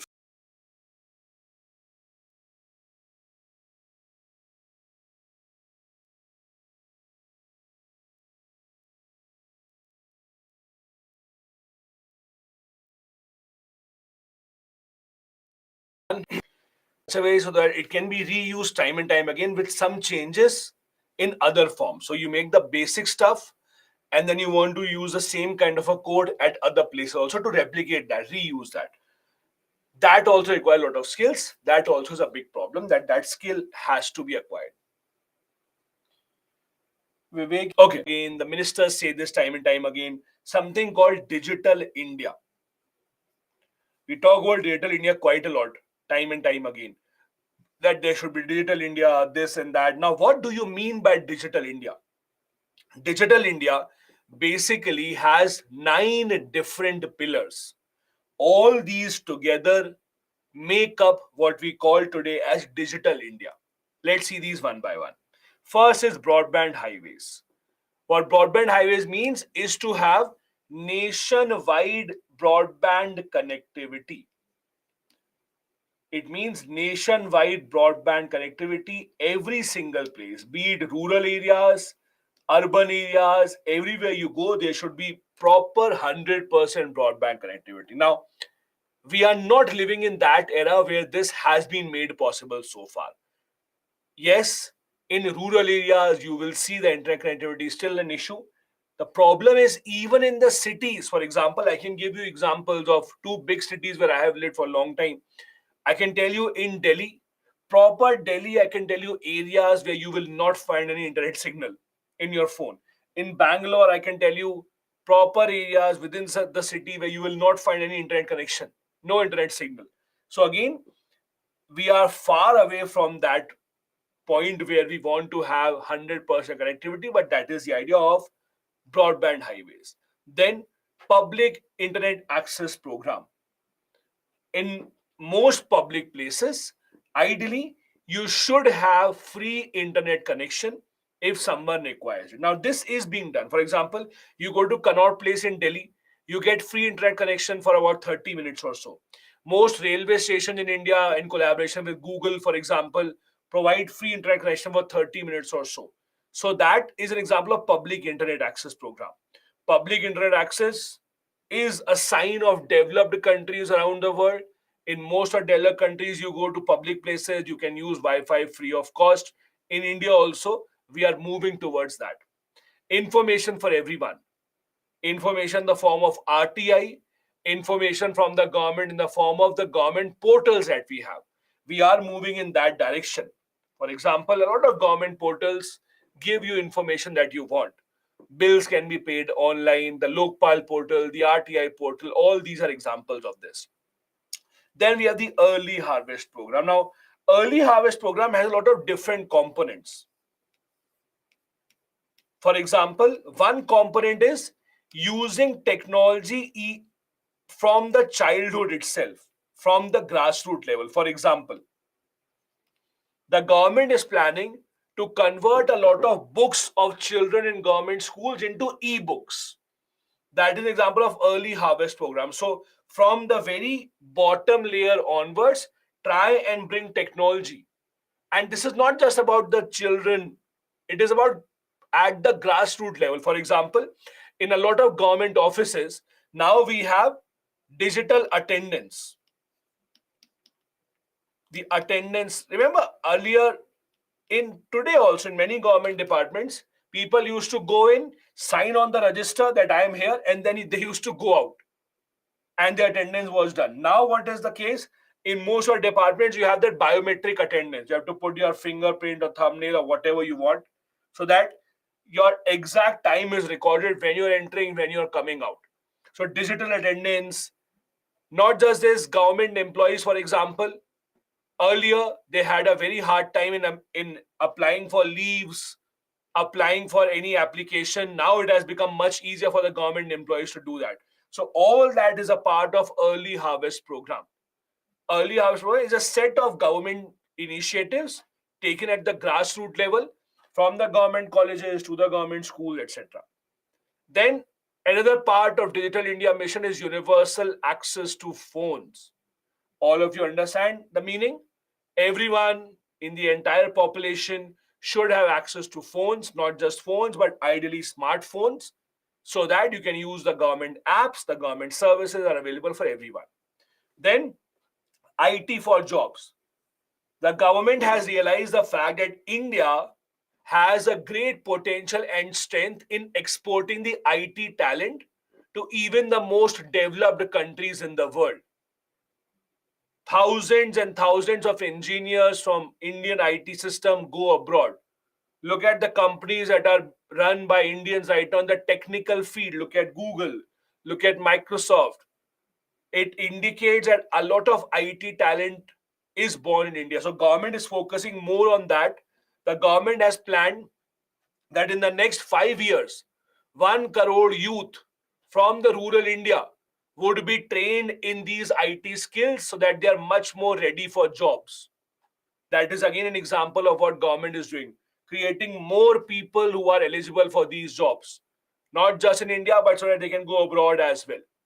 E-Kranti, electronic delivery of services, bringing government services to people's house. For example, again, paying off government bills. That's an example of delivery of services of the government online. Government appointments, permissions that you require from the government, applications, all of these being done online. Then e-governance, the examples that we discussed today, MyGov app. How many of you have used DigiLocker, by the way? Have you used DigiLocker? DigiLocker, again, example of a very good app, very, very useful app. You download it, you have the documents in front of you. If you don't use it, please do use it. It helps, very helpful, especially if you drive around, don't have to carry a license or RC or insurance. It will all be in the soft copy form in DigiLocker. For storing documents, very important and very, very helpful for anyone. Yes, Vivek, it is free, not even 10 rupees. So it is free, it's pretty easy, simple to use. One other thing that the government is focusing a lot on is this: net zero import of electronics. So government is trying to give a push to electronic manufacturing. Now please understand this. Zero import is not the same as net zero import. There is a difference between the two. There's a difference between having zero import and net zero import. Zero import, you are not importing anything. No country in the world can say that we will have zero import of anything today, because every country is dependent on someone else for something or the other. You might have something, some small or big thing, but you have to import something. China also doesn't have zero import. They also import something that they can't make. So zero import can never be the case. You have to have net zero import. Net zero would be when your imports are cancelled by your exports. So if you have, let's say, $100 billion of imports, then you should have $100 billion of export also. So that net becomes zero. That is the idea of the government. So you have to be very careful when writing such things in the exam. Very careful to use the exact words. Writing net zero would be right. Writing zero would be wrong. So please make sure you are very careful with all the words and all the exact meaning of all these words to be used. Now, there are many examples of e-government initiatives. There are many examples that you would know of. I am just giving you a few of these examples here. Again, if you have other examples, please feel free to use those also in your answers. For example, MyGov app, as I said, it is a government platform where you can interact with the government. You can leave your feedback on different laws. I'll show you the portal also. How does it look? DigiLocker app, I would highly advise you, if you're not using it, please download the DigiLocker app. You have to give your Aadhaar number. You can download a lot of your documents there from the government and you can save it. Then we also have something called e-hospital online registration network. What exactly is this? See, there is a difference between government hospitals, how they operate, versus how the private hospitals operate. For example, when you go to a private hospital, You take doctor's appointment beforehand. You can go at the told time. Your records will be saved online on their app, etc. In government hospitals, you usually don't have that. If you want to go to a government hospital, you can't take an appointment. You have to just go, wait for many hours in the line. Your records will not be kept. So this e-hospital initiative is a kind of a portal.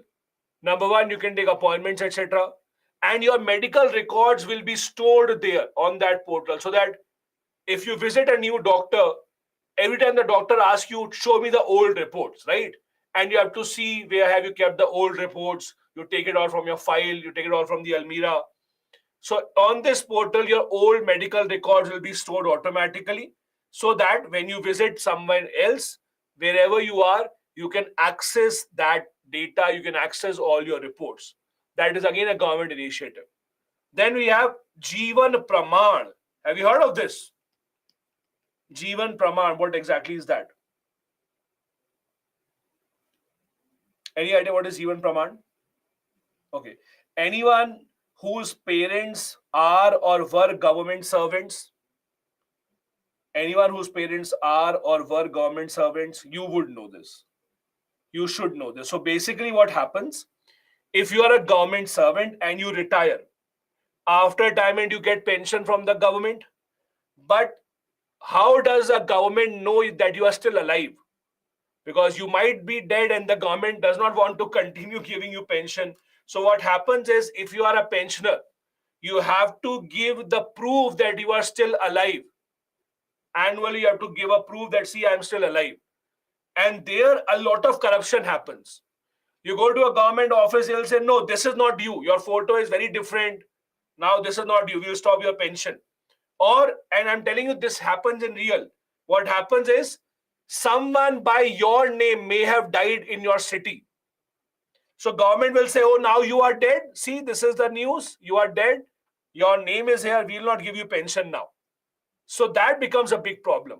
So Jeevan Praman is an initiative by the government where, using your biometric, etc., you can certify, you can prove that you are still alive.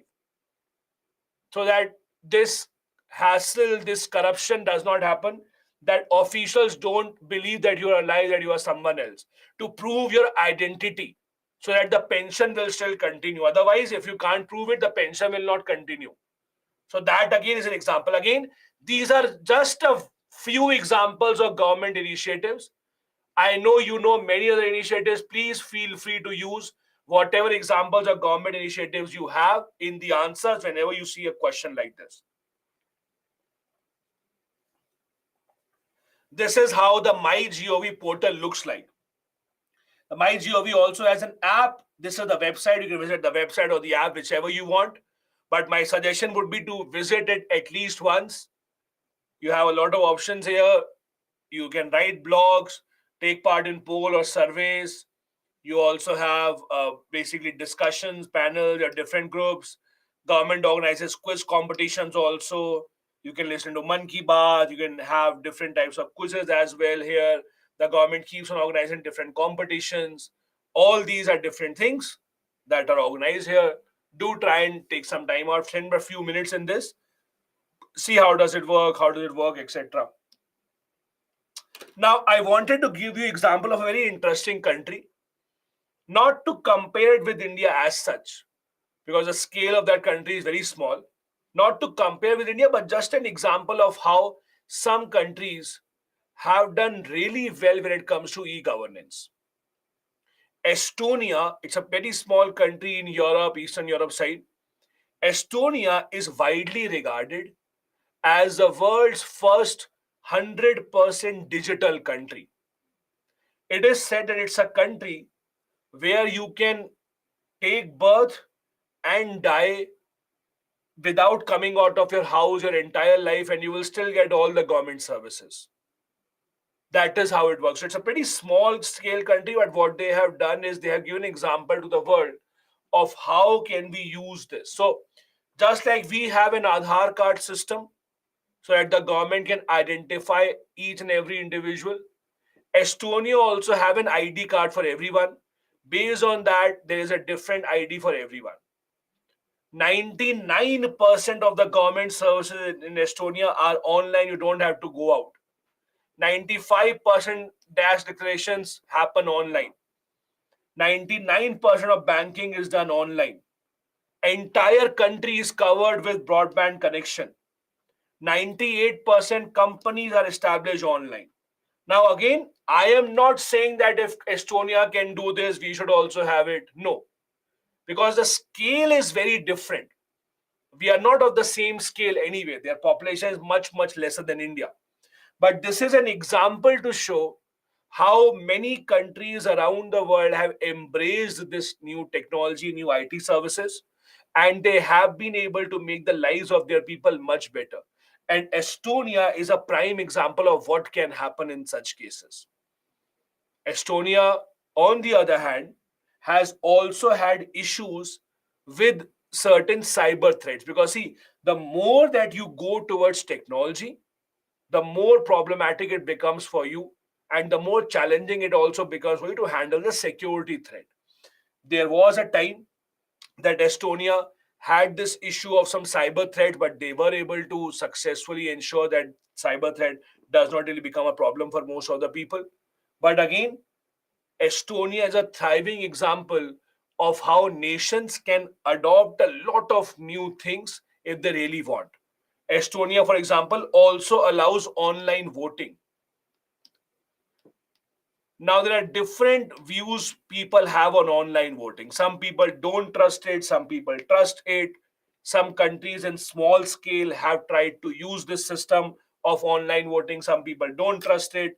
But see, the issue here that we have is that if you actually see how online voting can be helpful, look at India right now.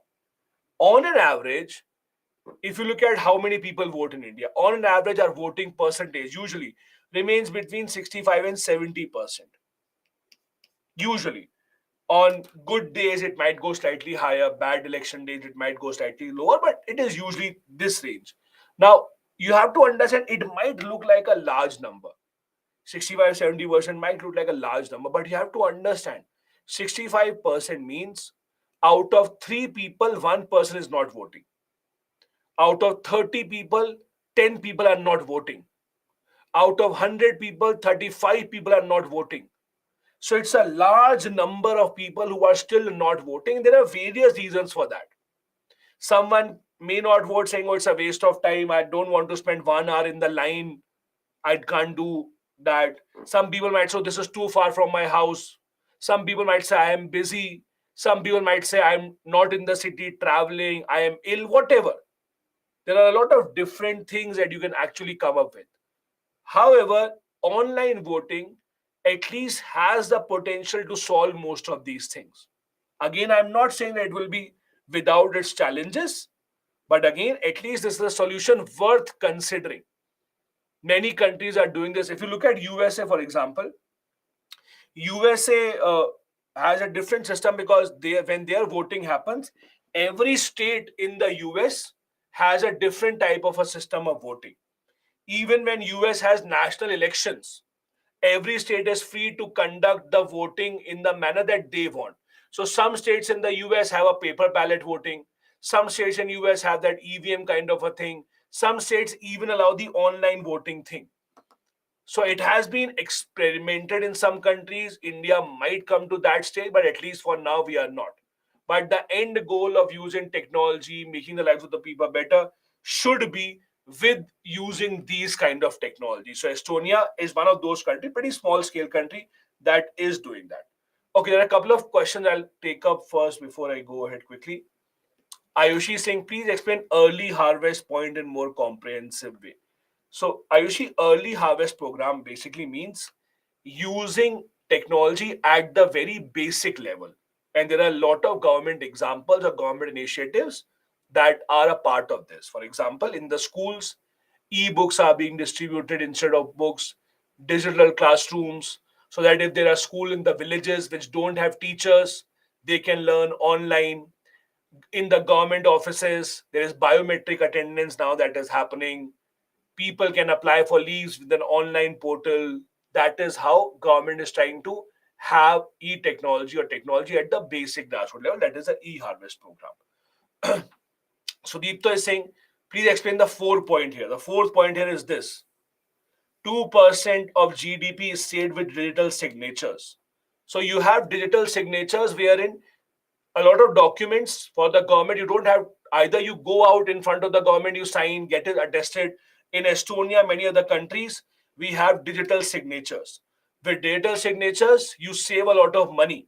So as per the stats, 2% of their GDP is saved because of digital signatures. People don't have to travel, people don't have to waste time. With the use of technology, they have been able to save 2% of their GDP. Otherwise, that would have spent. That is what is meant by this.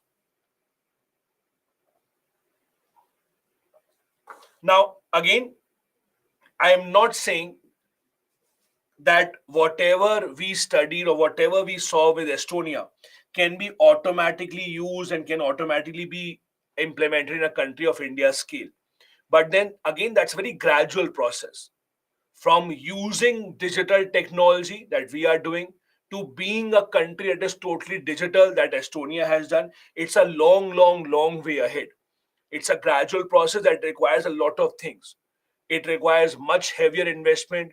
It requires many more skilled people. It requires common people to embrace technology. It requires changes in the education level. All these things are required. But you have to begin somewhere. And the government of India at least has begun the journey. We will see how long does it take to reach that destination, but at least we are on our way to doing those things. Now, as I promised to you, there are a couple of questions to which I will give you the answer, especially to push those students who have still not started their answer writing practice. This is also to show you what kind of questions are asked from e-governance part in the mains exam. So let's see, in 2020, this was a question that was asked. The question was, the emergence of fourth industrial revolution, or the digital revolution as it is called, has initiated e-governance as an integral part of government. Discuss. Now, in these kind of questions, there are a couple of things that you have to understand.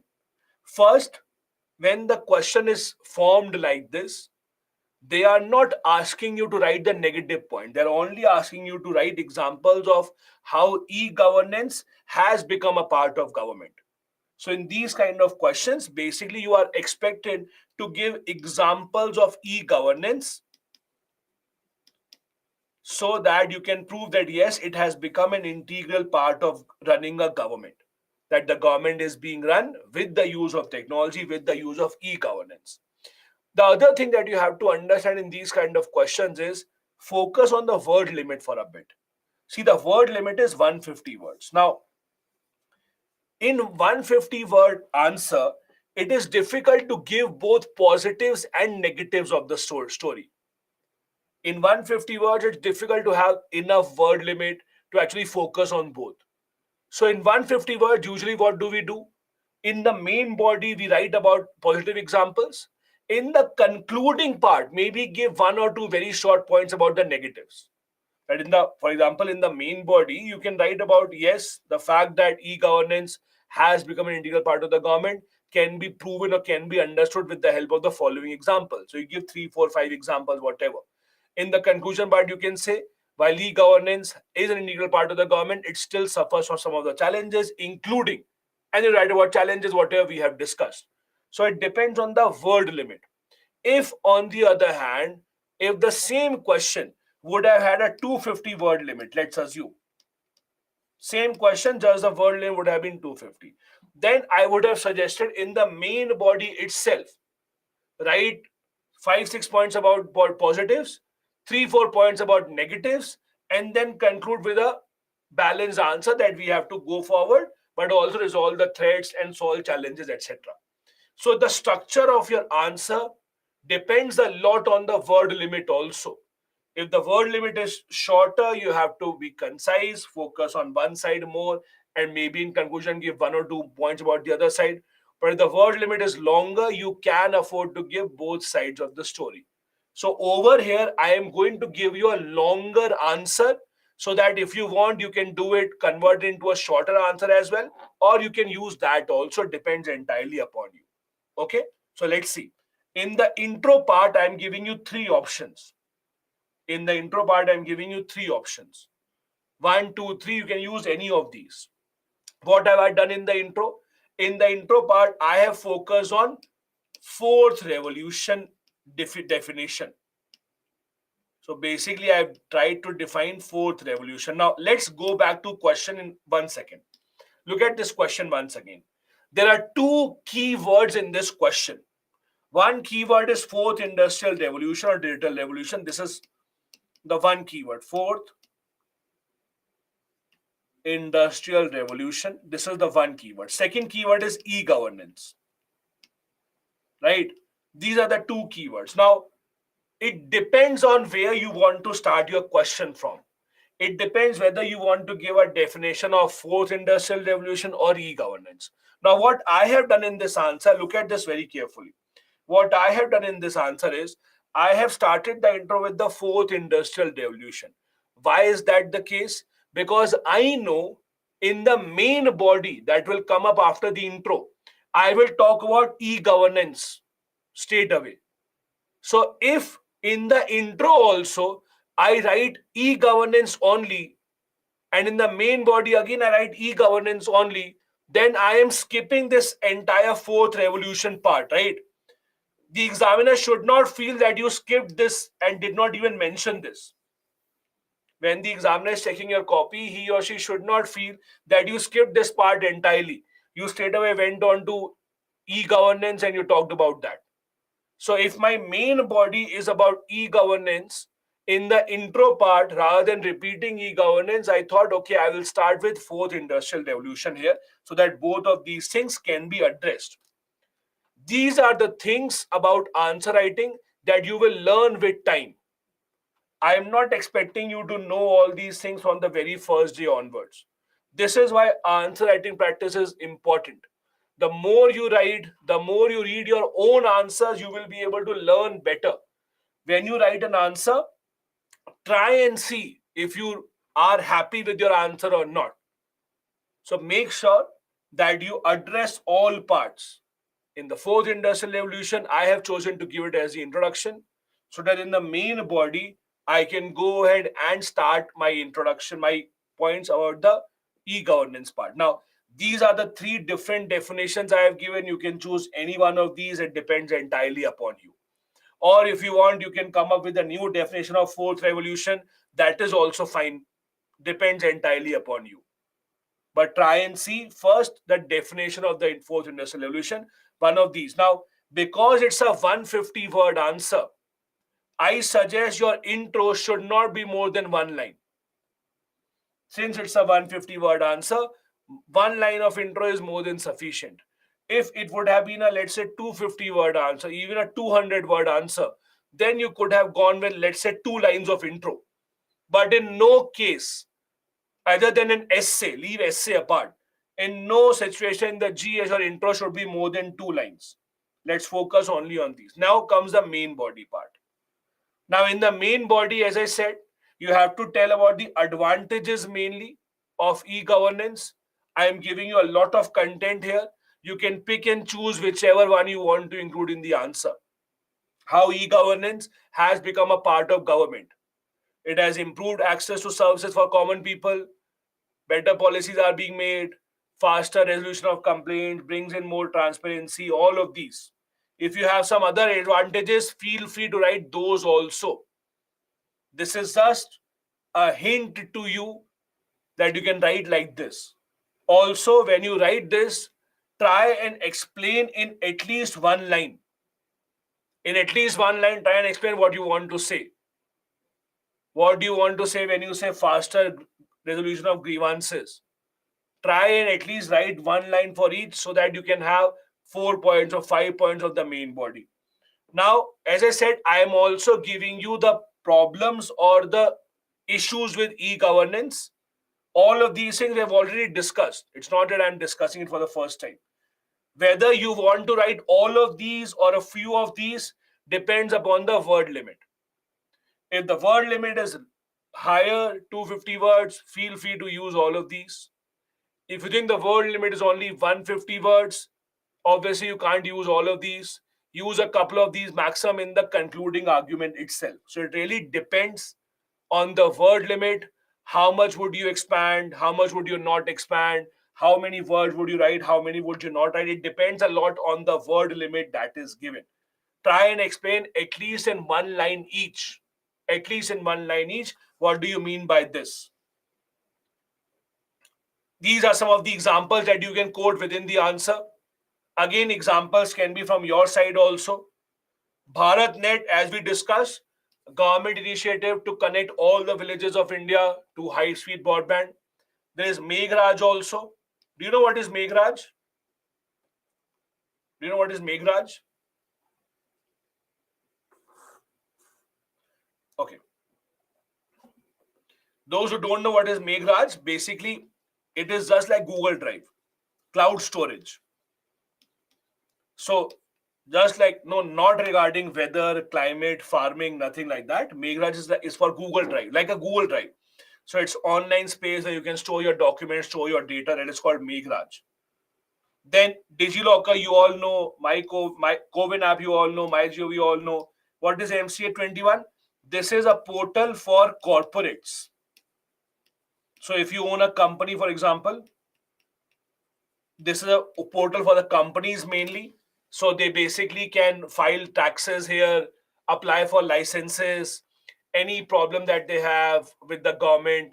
So it is a portal for the companies to make it easier for them to have business. So again, these are examples that you can quote in the answers if you want to. It depends entirely upon you, because it will all depend on what kind of an answer would you like to frame, in what word limit. All these are examples that you can frame later on. And this is how you can conclude it. This is how you can conclude it, of try and bring in a balanced view, saying that yes, there are advantages of e-governance. At the same time, it has its own issues and loopholes which need to be resolved for having a better life. Now, this is an example of how exactly can you write all these things. It depends on how you can concise this and come up with the ideal answer. This is all the hand holding I can do. I cannot now pick your hand and start writing for you. This is as much spoon feeding as you can get. Even after this, if you don't start writing an answer, I don't know when will you. So you have enough data, you have everything that is mentioned here. At least see if you can write an answer to this question in your own words using this 150 words or 250 words, whatever the case may be. At least try and see if you can form your own answer. I'll give you one more. 2019, see the question. Again, a pretty simple, easy question. 2019, the question is implementation of information and communication technology based projects or programs suffers in terms of certain vital factors. Identify these factors and suggest the measures for their effective implementation. Pretty simple question. They're asking you about the problems in implementing all these policies, in implementing these programs, and then the solutions. And then the solutions. See, not writing an answer and thinking that you will write the best answer after 2 years is like thinking that I will learn swimming on the land, and once I jump in water, I'll be the Olympic swimmer. You cannot become a swimmer without jumping in the water, right? So just thinking this is how I will write, this I will write, and not writing an answer will not be helpful for you. You can read as many practice questions, you can read as many model answers, but unless you yourself start to write, nothing really will help you out. So you have to take that initiative. If you don't take that initiative, you are going to suffer a lot when it comes to the mains examinations. Again, I'm giving you the entire answer here for you to concise it and see if you can make your own answer. The intro part, where we have given definition of ICT, information and communication technology, then In the main body, we'll first talk about the problems, all the problems that we had discussed earlier as well. Out of these, I would suggest you don't write this problem now. This has gone out. India right now has some of the cheapest data rates in the world. In no other country, very hardly there are any countries where you can get data at such a cheap cost as India. After Geo came into picture, everyone reduced their prices. That is not really a point you should write, but most of the points will apply. Also, what is non-inclusive nature of technology? Non-inclusive nature of technology simply means, see, for normal people, for common people, using website portal is fine. But for example, think about a person who is blind. Think about a person who is blind. How will they use that? How will they use the website? There are technologies made for them, but the government websites, etc., don't employ those technologies. I'll give you an example. Have you heard of this app called Be My Eyes? There's an app by this name. Have you heard of this? Be My Eyes. Okay, so I'll tell you. So basically, this Be My Eyes is an app specially made for the blind people. So blind people have this app on their phone, and if you want to help, you can have this app on your phone. So for example, I have this app on my phone. So what happens is, when a blind person needs some help for very basic things, they will press a button on their phone, and you will get a video call. So when you pick up the call, it's a video call, and they will ask for some help, and you can help them out. I'll give you an example. So for example, I got a call from this blind person. He had to tell his Aadhaar number to someone, but he did not want him to know his Aadhaar number. He did not want to show him the Aadhaar card. So what he did was, his blind person, he held his Aadhaar card in front of the phone camera, and he asked me, can you read and tell me what my Aadhaar number is? So I read the other number, I told him, and that was he called. 30-second, 40 seconds, he said, thank you, okay, bye. So that's an app. Now, imagine life of a person who is blind, who can't see. For the most basic of stuff, they would not be able to be in a situation to identify things. So for us, it's easy to say, oh, there's a government website, I can do this. There's a government portal, I can do this. But for a person who doesn't have those senses that you have, using all those things is not that easy. Most of our websites are not built for that. By the way, I'll tell you something. I've talked to many blind people through this app. They are some of the smartest people you will ever come across, some of the smartest people. And there are so many people who are blind, and they're IT engineers also. Do you know that? Do you know how? So basically, there are softwares. Let's say this is a laptop. Okay. So there are softwares where, let's say, if you are using the mouse, wherever your mouse goes, the computer will tell you. For example, your mouse is here, it will tell you recycle bill, but it will speak recycle bill. Then you move here, it will tell you name of the folder. You move here, it will tell you the name of the folder. It will keep telling the name so that you stop wherever you want to. And these are the people who actually code. They are the people who actually are IT engineers. So these are softwares that do exist, where they can use laptop, they can use it very easily. But the problematic thing is, the government websites have not included these kind of things. Not just this, the number of books that we have in Braille are very little Braille books. The Braille, as you know, is the technology that allows the blind people also to read. Braille books are not really available. So technology that is being used is non-inclusive. People who have even the slightest of problem, they would not really be included. They would not have a easy time in referring to this. Any other point that you don't understand from here? I think everything else you can understand from here. We have discussed this. Lack of infrastructure, data literacy, people don't know about how to use this. Language barrier, we discussed. Lack of technical proficiency, people don't know how to use apps, etc.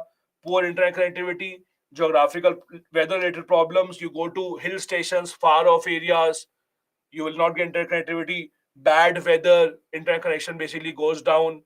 The moment one water drop falls, your Tata Sky connection is gone. Tata, bye bye. Your DTH connection is gone. Bye bye. Even when there is one drop of rain. So weather related problems still exist. The one of the problems that we have, because of which weather plays a major role in India, is unlike developed nations, most of India's wires are overhead. Do you see in our cities, wires are overhead? There are poles, wires are connected to the poles, right? You go to many developed countries, you will not see any wire because all of that is underground. So when you have overhead wires, you have a problem where weather would impact it. Any truck will cut your broadband wire. You will have other problems. People can basically hook up illegal connection of electricity. But in most developed countries, you don't have this problem because all the wires are underground. Um, anyone here from Chhattisgarh? Is there anyone here from Chhattisgarh? Anyone in the class from Chhattisgarh? Maybe. Okay. If you are from Chhattisgarh, you should know. Okay, some people. And even if you are not here from Chhattisgarh, you should know. So government of Chhattisgarh is building a new city, new capital called Naya Raipur. So Naya Raipur or New Raipur as you call it, it's a new kind of a city that Chhattisgarh government is building, basically just adjacent to Raipur. So what they're doing there is they are building the entire city on a planned model. And one of the things they have done is not even one wire will be overground. All wires will be underground. In the entire city, you will not find any wire overground. Everything underground, so that the disruption will be much lower. It will not be easy for people to steal. So again, planning has been done. So it's an example of how other countries have worked in India also, and you can give these examples in your answers as well. Then in the same answer, in the main body, we write about the problems. We write about how can we have solutions, what are the solutions required. I told you earlier as well, writing solutions is the easiest thing. Whatever problems there are, just write opposite to it, that will be the solution. So whatever problems we wrote, lack of infrastructure, digital illiteracy, lack of local language, right opposite to it, it becomes a solution, right? So pretty easy. In the main body, write about the solution part apart from the problem. Then you conclude it by giving a balanced conclusion. Again, this is as much spoon feeding I can do to you. Giving you question, giving you exact answer. At least now you should try and see if you can yourself in your language form an answer. I am going to give you a practice question as well so that you utilize your weekend and see if you can write this. See, understand something. Even today, if you want to write an answer and you don't have content, for example, for this question, you might not have content. This answer is from social justice. It's from social justice. So even if you don't have content to write some answers, please remember it is absolutely fine to search online and get content right now. Please don't focus on content. I'll tell you why. The more you read, the more you go ahead in your preparation, you will automatically get more content in your mind. So don't worry about content right now. After 1 month, you will have more content in your mind. After 2 months from today, you will have much more content. After 4 months, you'll automatically have much more content. So don't worry about that. If you have to, for example, search for some examples online to write in the answer, do that. Not really a problem. Right now, the focus has to be, can you form a structure to your answer? Even if the content that you have is not enough, take content from online, from other books, no issues. Take content from the PPT also, no problem with that. But try and see if you can form that structure, because content is a continuous journey. You will keep on getting more and more content in your mind when you start reading more. So with every single month, your content will automatically improve. But right now, the focus that you need to have is, can you form a perfect structure to your answer only? Okay. Now coming to the second part of today's class. As I said in the beginning, the second part that we have today is about governance reforms in certain areas. Now, the UPSC, listen to this very carefully. The UPSC in the syllabus does not tell you that you have to read reforms in certain areas.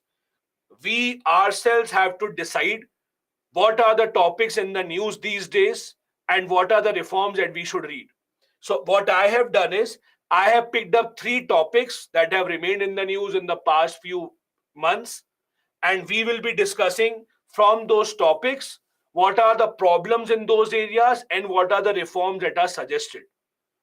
As I said earlier, we will have three areas in which we will study reforms today: prison reforms in India, then we'll be talking about healthcare reforms in India, and education reform. These are the three things that have remained the most in the news in the past few months in terms of reforms.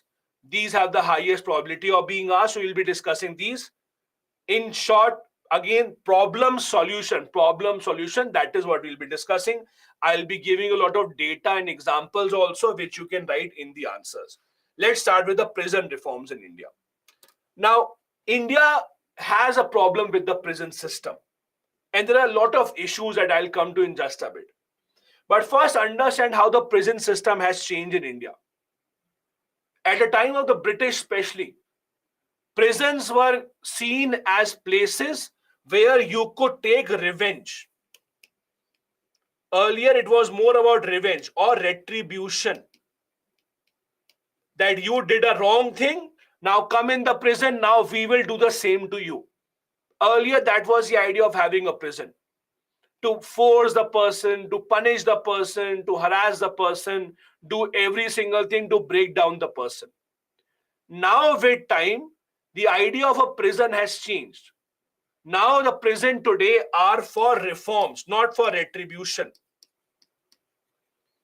They are for reforms now. They are for corrective measures. Those who don't know, retribution means revenge. So now the prisons are for reforms. The idea of the prison is, if someone does something bad, comes into the prison, reform the person, change the person, so that when they go out, they can be a part of the society. They can earn a living for themselves, they have some skills, they can do something. That is the idea of prisons these days, that we should change. Now, there are a lot of issues related to prisons in India. I have pointed out some of those important issues. First, the biggest issue in India: pendency of cases. Now, you might say, sir, pending cases, how does it impact the prison? It impacts the population of the prison. According to government's National Crime Record Bureau data, 67.2% of prison population is under trial. Can you imagine?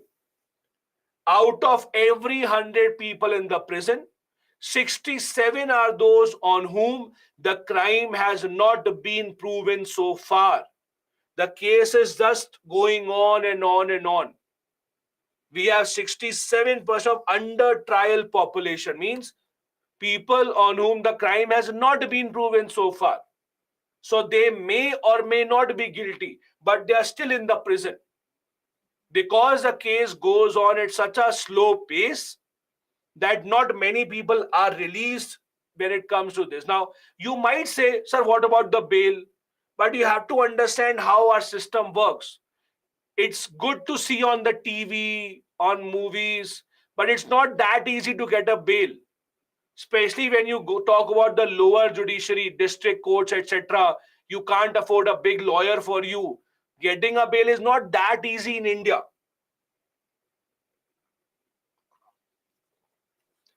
And also, okay, Prashant is saying, why is our prisoners denied bail? See, denying of bail depends on a lot of reasons.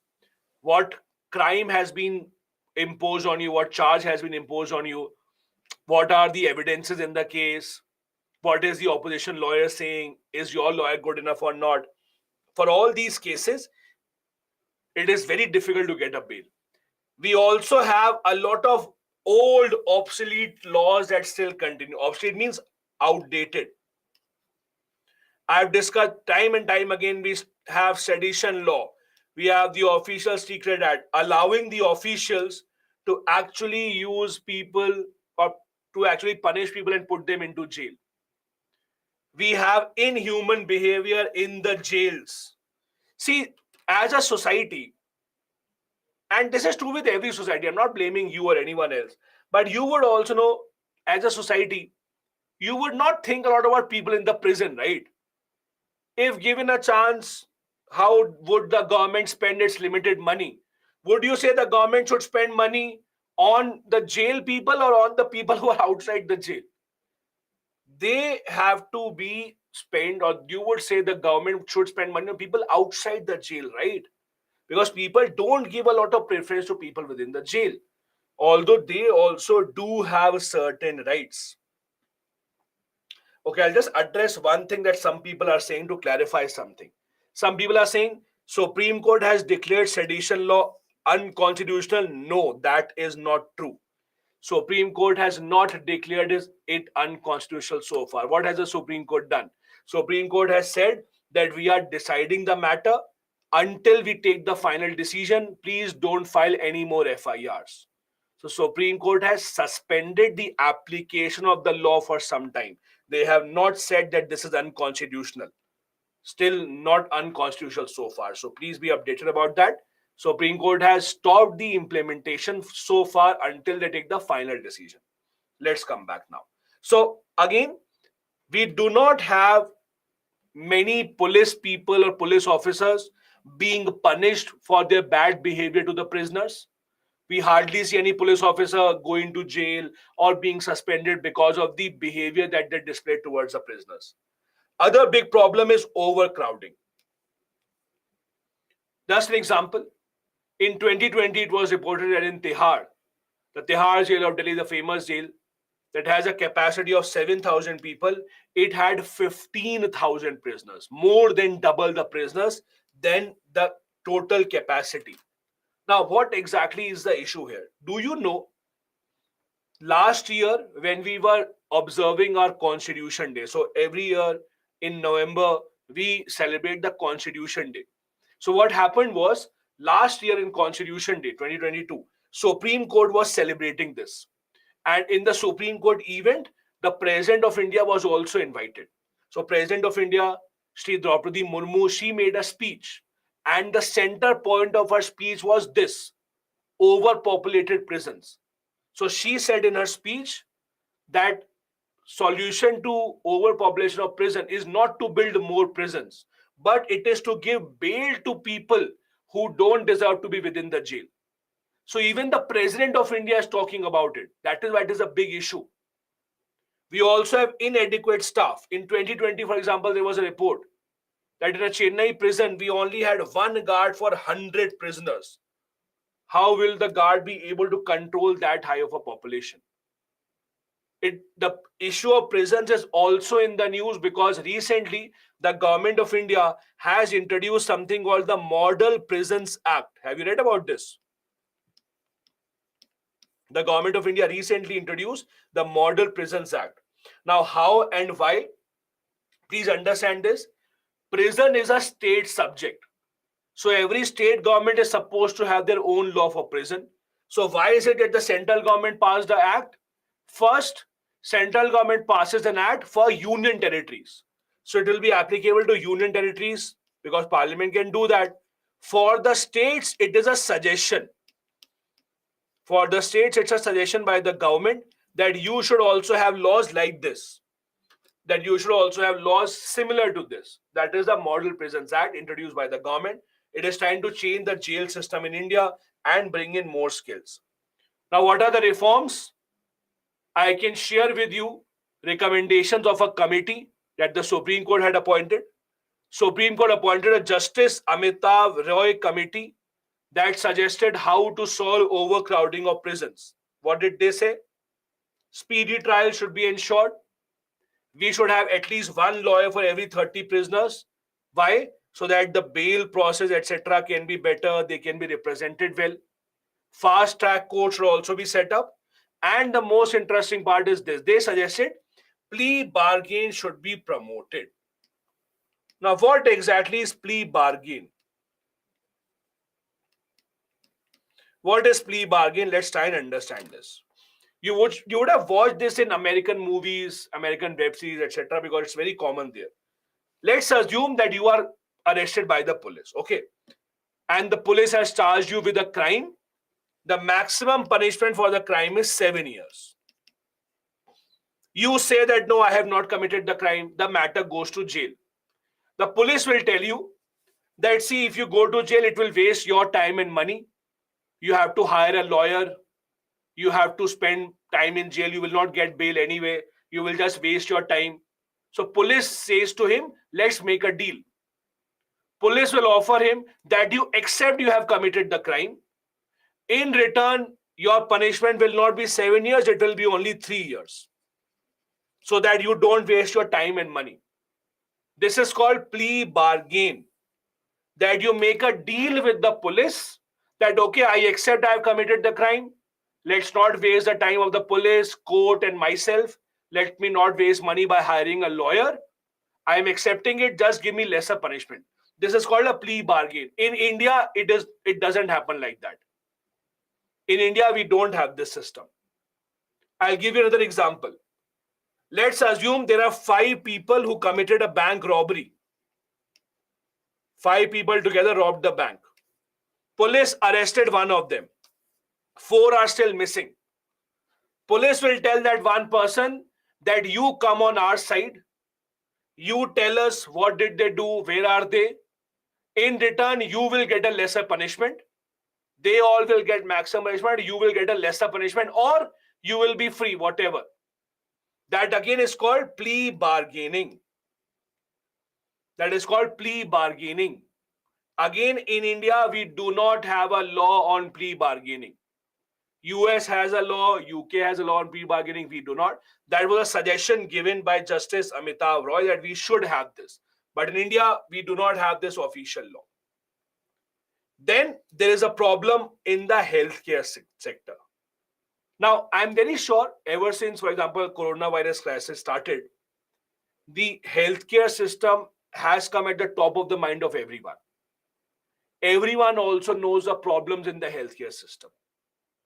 In simple terms, the 2 biggest problems that Indian healthcare system has: overpopulation and lack of investment. Simple.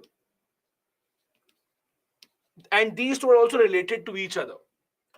Because we have such a high population, doesn't matter what money the government invests, it always comes down to be lesser than what is expected. Our healthcare sector has a lot of issues. First big issue, lack of medical infrastructure. If you look at our rural areas especially, out of all the hospital beds that we have in India, only 60% are in the rural areas. Now, why is this a problem? 2/3 of India's population lives in the rural areas. And how many beds they have? Only 30%.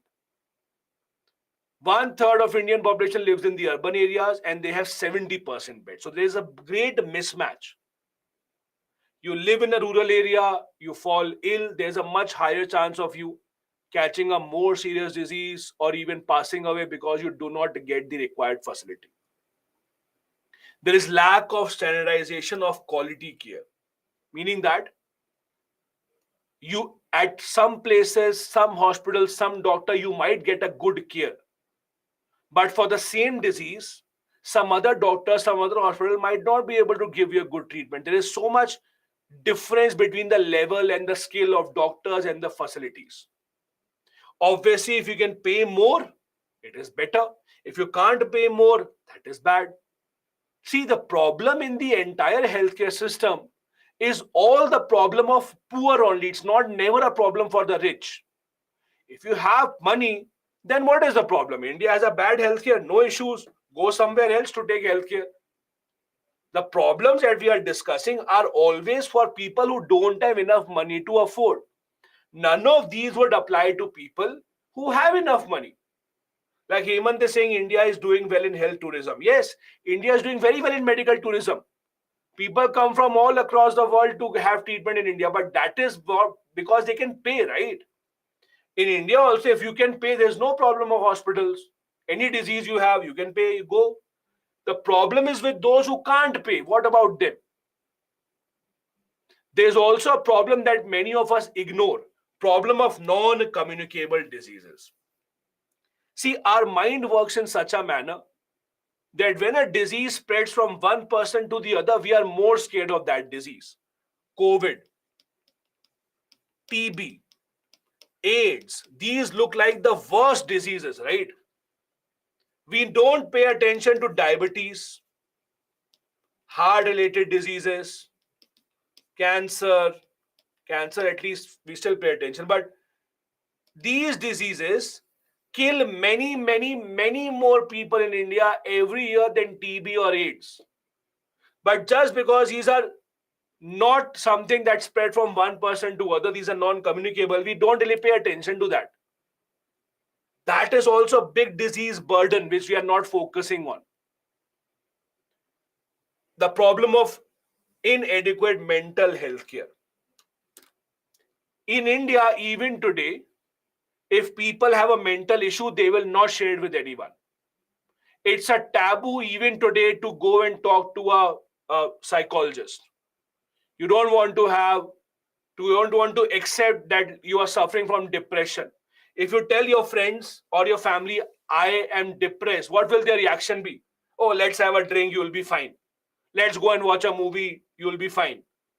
Let's do this, you will be fine. This remains a big problem. That is the lack of mental health care awareness that we have. For example, and again, those who follow cricket would know, many top cricketers take a break from cricket saying that I am mentally fatigued, I don't want to play. Ben Stokes, England captain, took some months off that no, I will not play. There are so many examples. In India, you will not see our cricketers even talk about this. Why? Because it's considered taboo. Oh, how can this happen? What is this? No, no, there's nothing like that. What will your parents say? Oh, go and have a bath, you'll be fine. Wake up in the morning at 6 a.m., do yoga, you'll be fine. Depression will go away, right? That's how our society is usually made. That is a big issue. We also have a lot of gaps in the doctors that we require. As per Indian Journal on Public Health, India requires 20 lakh doctors by 2030. Right now, WHO recommends we should have at least one doctor per 1,000 people. And where are we? We are 1 per 11,000 in a government hospital. So when we require 1 per 1,000, we have 1 per 11,000. So the number of doctors, number of trained staff is still a problem. Again, I repeat, none of these problems would apply to those who are rich, who can afford the best care. None of this applies to them. They can go anywhere in the world and get the treatment. The problem exists for those who can't afford to get that treatment, being in India. How to solve these? Again, improve infrastructure, improve human resources. Means have more doctors, give better training. See, a part of the problem in healthcare is our government hospitals for healthcare are very good. AIIMS, one of the best in the entire world. But those who want to go, but there are very few of these government medical colleges. So if you want to go towards a private medical college, the fees is extremely high. You can't afford it. So government has to intervene here and maybe increase the number of medical seats, regulate the fees in the private sector. The government spending on healthcare is also not very high. Right now, India spends close to 2% of the GDP only on healthcare and medical research. Our medical research again does not have the kind of funding that it should have. Quality healthcare, as I said, is not accessible. Rich people can afford best of healthcare, but for people who can't afford, getting a good doctor, getting a good hospital is not that cheap. In metro cities, for example, Delhi, Mumbai, Bangalore, it's now very normal that a doctor will charge an OPD of 1,000 rupees, and it goes even higher. It's very normal. OPD means one time visit charge, you have to give 1,000 rupees to meet a doctor. And it's even higher for many doctors. Not everyone can afford this. Not most people would not be able to afford this. Improve medical healthcare services. Talk more about it. There are some people who have come out, there are some celebrities who have come out in the open talking about depression, but it still remains a taboo issue which people don't really want to talk about in India. Apart from this, also address the root cause of medical issues. See, we have to understand that people don't just become healthy overnight. There are a lot of problems attached to it. I'll give you a simple example.